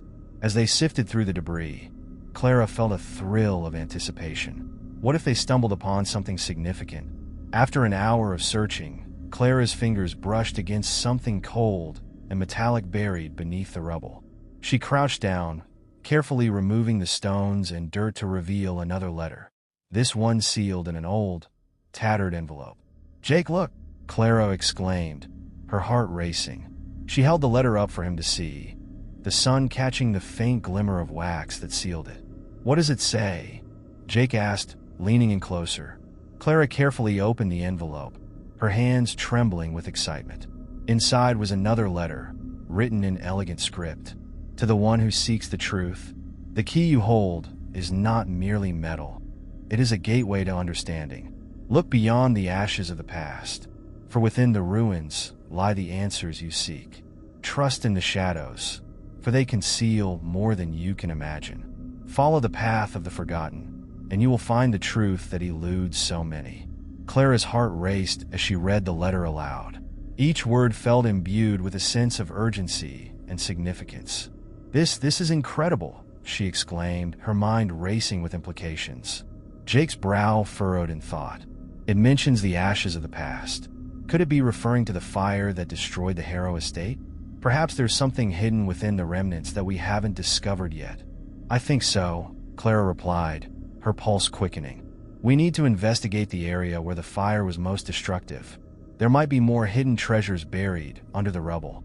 As they continued their search, Clara felt a newfound determination.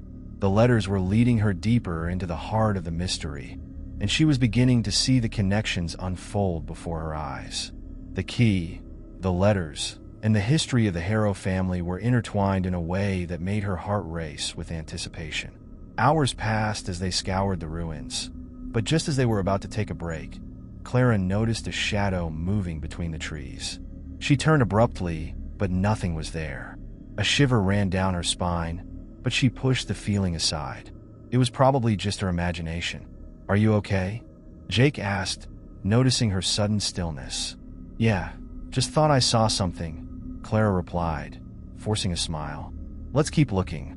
They continued their exploration, and soon, Jake stumbled upon a small, partially buried box nestled among the stones. "Clara, come here. I think I found something." Clara rushed over, her heart pounding with excitement. Jake carefully uncovered the box, revealing intricate carvings on its surface that resembled the designs on the key Clara had found. It felt as if they had stumbled upon something truly significant. "This could be it," Clara exclaimed, her eyes sparkling. "Let's see what's inside." With a few careful motions, Jake opened the box, revealing a collection of old photographs and documents, all neatly preserved. Clara's breath caught in her throat as she rifled through the contents. Among them were photographs of the Harrow family, their home, and snippets of newspaper articles detailing their lives. "This is amazing," Jake said, poring over the photographs. "Look at this one. This must be the estate before the fire." Clara leaned closer, mesmerized by the image of a grand mansion, adorned with ivy and blooming flowers. The sight of it sent a rush of nostalgia through her. It was a glimpse into a time long gone, and she felt a connection to the past, as if she were witnessing a piece of her own history. As they examined the documents, Clara discovered a handwritten journal tucked away in the box. She opened it, revealing entries detailing the daily life of the Harrow family, their struggles, and their triumphs. One particular entry caught her attention. April 12th, 1889. "The shadows have grown restless in our home. I fear that the secrets we've kept for so long are beginning to surface. We must be cautious, for the past is never truly buried." Clara felt a chill run down her spine. The words seemed eerily prophetic, and she couldn't shake the feeling that they were connected to the hidden messages in her mail. What had the Harrow family been hiding? What secrets had they left behind? "Clara, look at this," Jake interrupted, holding up a faded photograph of a woman standing in front of the estate. This must be Matilda Harrow, the matriarch of the family. She looks so regal. Clara examined the photograph closely, feeling a strange connection to the woman's gaze. There was something hauntingly familiar about her, as if their paths were intertwined across time. Suddenly, a rustle in the bushes nearby drew their attention. Clara felt her heart race as the shadows around them thickened, casting an ominous veil over the ruins. "Did you hear that?" she whispered, her instincts kicking in. Jake nodded, his expression serious. "We should check it out." As they cautiously approached the source of the sound, Clara's mind raced. Could it be someone else searching for the same secrets they were? Or was it something far more sinister? They moved quietly, the thrill of the unknown driving them forward. Clara felt a rush of adrenaline as they stepped deeper into the shadows, the atmosphere thick with tension. Whatever they were about to uncover, it felt as if the past was reaching out to them, intertwining their fates. As they rounded a corner, Clara froze. There, hidden among the overgrown weeds and broken stones, stood a figure, a man cloaked in darkness, his back turned to them. "Who are you?" Clara called out, her voice steady despite the fear bubbling beneath the surface. The figure turned slowly, and Clara's heart sank. It was a familiar face, one she had seen in the photographs, the very man who had once owned the Harrow estate. "Stay back," he warned, his voice low and gravelly. "You don't understand what you're meddling with." Clara's heart raced as the weight of his words sank in. They had stumbled upon something far more dangerous than they could have anticipated. The hidden messages were leading them down a path fraught with peril, and the shadows they had been following were closing in. As the figure stepped closer, Clara felt a surge of determination. She wasn't about to back down now. She had come too far, and the truth was within her grasp. "We're here to uncover the truth," she declared, her voice unwavering. "Whatever secrets the Harrow family held, we will find them." The man's expression hardened, and Clara felt the tension in the air shift. "Then prepare yourself for what lies ahead," he said, his eyes narrowing. "For the past has a way of revealing itself when least expected, and you may not be ready for what you uncover." With that, the figure turned and disappeared into the shadows, leaving Clara and Jake standing in stunned silence. The weight of his warning hung in the air like a dark cloud, but Clara knew one thing: she would not back down. The hidden messages in her mail were only the beginning, and the truth awaited them in the shadows of Maplewood. The air was thick with an unsettling energy as Clara and Jake stood in the remnants of the Harrow estate, grappling with the revelation that the figure they had encountered was not merely a phantom of the past, but a living connection to the very secrets they were trying to uncover. The warning hung heavy in Clara's mind, casting doubt on their mission. Who was he, and what truths did he guard so fiercely? They exchanged glances, both of them aware that they had crossed a line from which there was no return. The letters had led them to this moment, but now, the shadows felt more like an impending storm than a gentle whisper from the past. "Do you think he knows about the letters?" Jake asked, his voice low as they retreated to the cover of the trees. "I don't know," Clara admitted, her heart racing. "But it's clear he's connected to everything. We need to find out who he is and what he wants." They decided to continue their exploration, but with heightened caution. Clara felt the weight of the key in her pocket, a tangible reminder of the mystery they were unraveling. As they moved through the ruins, she couldn't shake the feeling that they were being watched. The day wore on, and they spent hours sifting through the remnants of the estate, each discovery pulling them deeper into the web of the Harrow family's history. Clara discovered another letter hidden in the floorboards, this one stained with age and dust. "To the seeker of truth, beware the shadows that follow you. They are not merely a remnant of the past. They are a part of who you are. The key you hold unlocks more than doors. It reveals your own hidden truths. In the depths of the darkness, you may find yourself." Clara's fingers trembled as she read the words. The letters were becoming more personal, suggesting that the secrets of the Harrow family were intertwined with her own. What did it mean? What hidden truths lay buried beneath her own past? "Clara," Jake's voice broke through her thoughts. "I found something you need to see."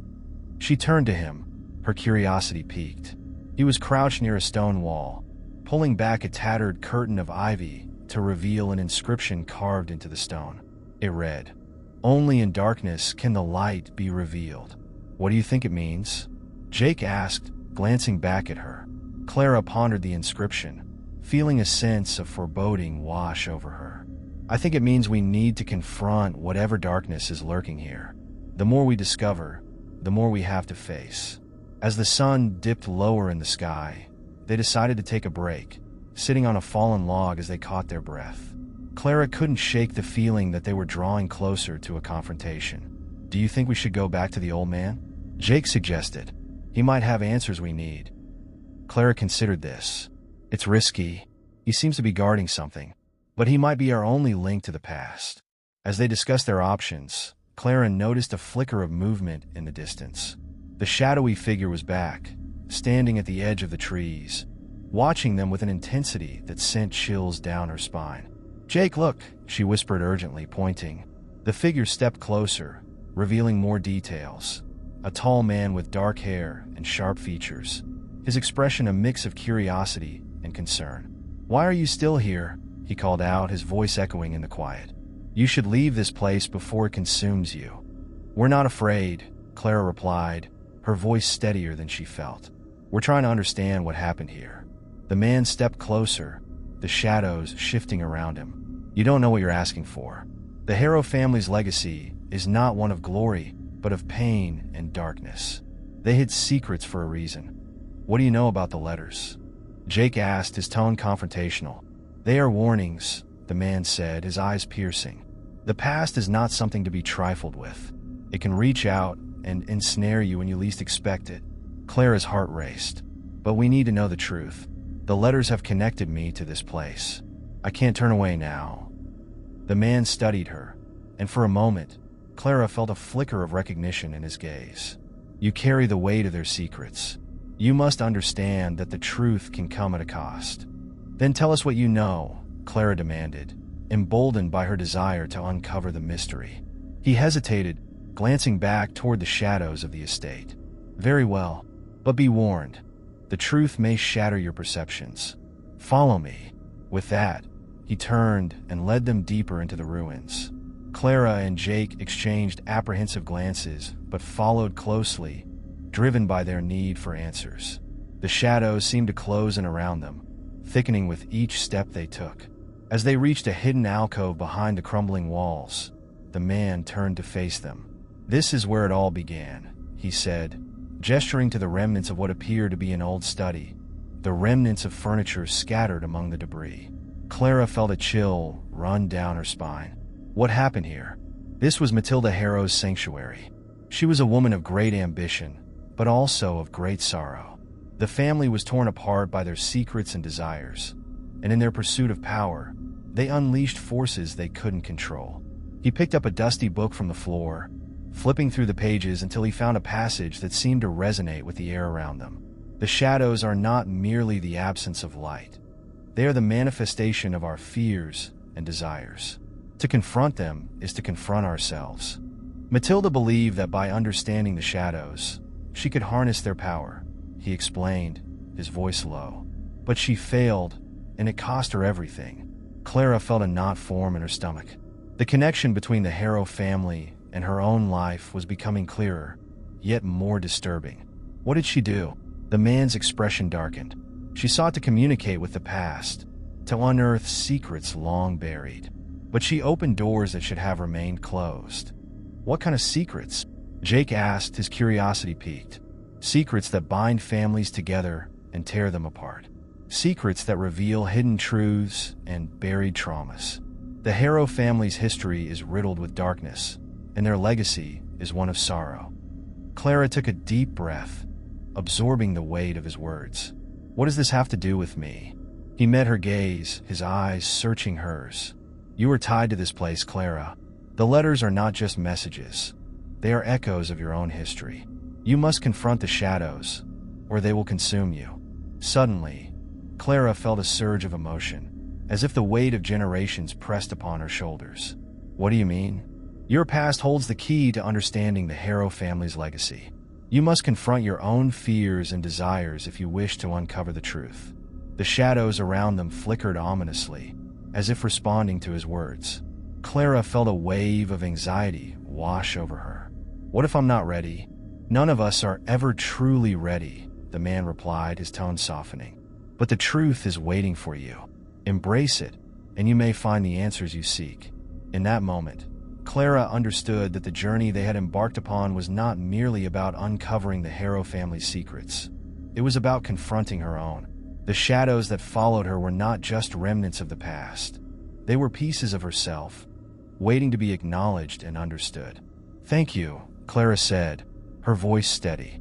"I will confront the shadows." As the man stepped back into the shadows, Clara felt a sense of resolve wash over her. The confrontation had only just begun, and she was prepared to face whatever lay ahead. With Jake by her side, Clara knew that the path forward would be fraught with challenges. But the hidden messages in her mail had set her on a course toward the truth, and she would not waver. As the sun dipped below the horizon, Clara felt a sense of determination ignite within her. The darkness may be daunting, but she was ready to illuminate the hidden truths that awaited her in the shadows of Maplewood. The darkness of the night cloaked the remnants of the Harrow estate as Clara and Jake stood at the threshold of the alcove, hearts pounding with anticipation. Clara felt a fierce determination surge within her. She was ready to confront the shadows that had haunted her since they first uncovered the hidden letters. With the mysterious man's words echoing in her mind, Clara turned to Jake. "We need to find out what this all means. The letters, the shadows. They're all connected to me in ways I don't yet understand." Jake nodded, his expression serious. "We've come this far. We can't turn back now. Let's dig deeper and see what else we can find." They spent the next hours sifting through the remnants of the study, searching for anything that could shed light on the Harrow family's past and their own connection to it. Dust danced in the moonlight filtering through broken windows as Clara brushed her fingers over the worn surfaces of old furniture and forgotten belongings. Each item felt like a piece of a puzzle waiting to be completed. After what felt like an eternity, Clara stumbled upon a small, ornate box hidden beneath a pile of decaying letters. The box was intricately carved, its design almost ethereal, as if it had been touched by the spirits of those who had once inhabited the house. Her fingers trembled as she lifted the lid, revealing a collection of photographs and more letters, all carefully preserved. "Clara, look at this," Jake exclaimed, holding up a photograph of a woman with striking features, a young Matilda Harrow. Beside her stood a man with a warm smile, the kind of smile that radiates a sense of hope. "That must be her husband," Clara mused, feeling an unexpected connection to the image. But where did everything go wrong? As they flipped through the photographs, Clara felt the air grow heavier, as if the weight of the past pressed down upon them. Each image depicted moments of joy, love, and laughter, starkly contrasted by the letters that followed. One letter caught Clara's eye, its ink slightly smudged but still legible. "My dearest Matilda, the shadows grow closer each day, whispering secrets that chill me to the bone. I fear for our future, for the legacy we leave behind. Promise me you'll stay strong. We must protect our family from the darkness that looms." "What happened to them?" Clara murmured, her heart aching at the thought of their struggles. What kind of secrets could tear a family apart? Jake leaned in closer, reading over her shoulder. "It sounds like they were in over their heads. Maybe they were involved in something much darker than we realized." As they continued to read, they discovered more letters, confessions, warnings, and pleas for help. Clara's chest tightened with each new revelation, and a chilling realization settled over her. The shadows were not merely remnants of the past. They were warnings echoing through time. "Clara," Jake said, his voice trembling slightly, "I think this letter is important. It talks about a hidden chamber beneath the estate. It says it holds the key to understanding the family's fate." "A hidden chamber?" Clara's heart raced. "We need to find it." With renewed purpose, they began searching for any clues that might lead them to this secret location. As they rummaged through the remnants of the study, Clara found herself drawn to an old map pinned to the wall, its edges frayed and yellowed with age. "Look at this," she called to Jake, pointing to the map. "It shows the layout of the estate, and wait, here it is. There's a hidden door marked in the cellar." "Let's go," Jake replied, his excitement palpable. They hurried through the darkened hallways of the estate, each step echoing in the silence. Clara's heart raced as they descended into the depths of the cellar, the air growing colder with each step. The shadows seemed to swirl around them, but Clara pushed past the fear that threatened to overwhelm her. When they reached the cellar, the dim light revealed damp stone walls and cobwebs hanging from the ceiling. Clara scanned the room for any sign of the hidden door mentioned in the letter. There! Jake pointed to a section of the wall that looked slightly different from the rest. Clara rushed toward it, her heart pounding in her chest. Using the key she had found earlier, Clara inserted it into the small lock set into the door. The mechanism clicked, and the door creaked open, revealing a narrow staircase leading further down into darkness. "Are you ready?" Clara asked, her voice steady despite the unease churning in her stomach. "As ready as I'll ever be," Jake replied, determination shining in his eyes. They descended the staircase, each step heavy with anticipation. The air grew cooler as they reached the bottom, and Clara switched on her flashlight, illuminating the small chamber before them. The room was filled with dusty artifacts, old toys, furniture, and trinkets from a time long past. But what caught Clara's attention was a large, ornate mirror standing against the far wall, its surface darkened with grime. "This place feels different," Clara whispered, feeling an electric charge in the air. "Almost alive." "Clara," Jake said, his voice low, "look at the mirror. It's not just a mirror, it's a portal." Clara stepped closer, mesmerized by the reflection. The surface shimmered as though it were alive, rippling in ways that defied reality. She felt drawn to it, the urge to touch it overwhelming. "Be careful," Jake warned, his voice laced with concern. "We don't know what it could do." But Clara couldn't resist. She reached out and placed her hand against the cold glass. Instantly, the world around her shifted. Images flashed before her eyes. Scenes of the Harrow family's past, filled with joy, betrayal, and sorrow. Clara gasped as she witnessed the pivotal moments that had shaped their destiny. She saw Matilda and her husband, laughing as they hosted a gathering of friends, their lives seemingly perfect. But then the images darkened. Clara watched as secrets unfolded, arguments, desperation, and a gradual descent into madness as the shadows began to consume them. "Clara," Jake's voice broke through the chaos. "Get away from the mirror." With a surge of instinct, Clara pulled back, her heart racing. "It's showing me their past. It's like I can see everything that happened." "What do you mean?" Jake asked, his brows furrowed in confusion. "The shadows, they were their fears, the secrets they tried to bury, but they just grew stronger. They're connected to us, Jake. The past is woven into our lives." Suddenly, the mirror's surface began to crack, fissures spreading like veins across its surface. Clara stepped back, fear coursing through her. "What's happening? We need to get out of here," Jake urged, panic creeping into his voice. As they turned to flee, the mirror shattered with a deafening crash, sending shards of glass flying through the air like arrows. Clara and Jake ducked instinctively, narrowly avoiding the deadly fragments. In the chaos, Clara felt a surge of energy ripple through the chamber, lifting her feet off the ground as the shadows twisted around them, forming into a whirlwind of darkness. "Hold on!" Jake shouted, grabbing Clara's hand as they were pulled into the vortex of shadows. They were swept away, tumbling through a darkness that felt both suffocating and freeing. Memories swirled around them, whispers of the Harrow family echoing in the void. Clara's heart raced as the truth surged forward, demanding to be acknowledged. Suddenly, they were expelled from the whirlwind, landing hard on the floor of the cellar, gasping for breath. The remnants of the shattered mirror lay scattered around them, the energy in the air crackling with residual magic. "What just happened?" Jake panted, looking around in disbelief. I think we broke the cycle," Clara said, her voice shaky but filled with newfound strength. "The past won't haunt us anymore." As they stood in the aftermath, the chamber felt lighter, as if the oppressive weight of the shadows had lifted. Clara could sense the shift in the atmosphere, a sense of freedom where once there was despair. "I can't believe we did it," Jake said, a smile breaking across his face. "We uncovered the truth, and we confronted the shadows." Clara's heart swelled with emotion as she looked at Jake, realizing how far they had come together. The hidden messages had guided them to this moment, and the journey had forged a bond between them stronger than she could have imagined. "We need to share what we've learned," Clara said, determination returning to her voice. "The Harrow family's legacy deserves to be understood, not feared." As they climbed back up the staircase, Clara felt the weight of their experiences settle within her, a sense of closure mixed with the knowledge that their journey had only just begun.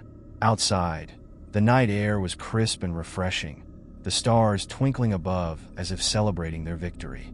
Clara took a deep breath, savoring the freedom that enveloped her. "Let's go home," Jake said, a hint of excitement in his voice. "We have a story to tell." As they walked away from the Harrow estate, Clara felt a sense of hope blooming within her. The hidden messages in her mail had led her on a journey of self-discovery, unveiling not just the past but also the strength within her.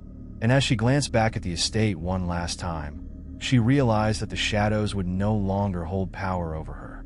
They had transformed from haunting memories into lessons learned, illuminating the path forward.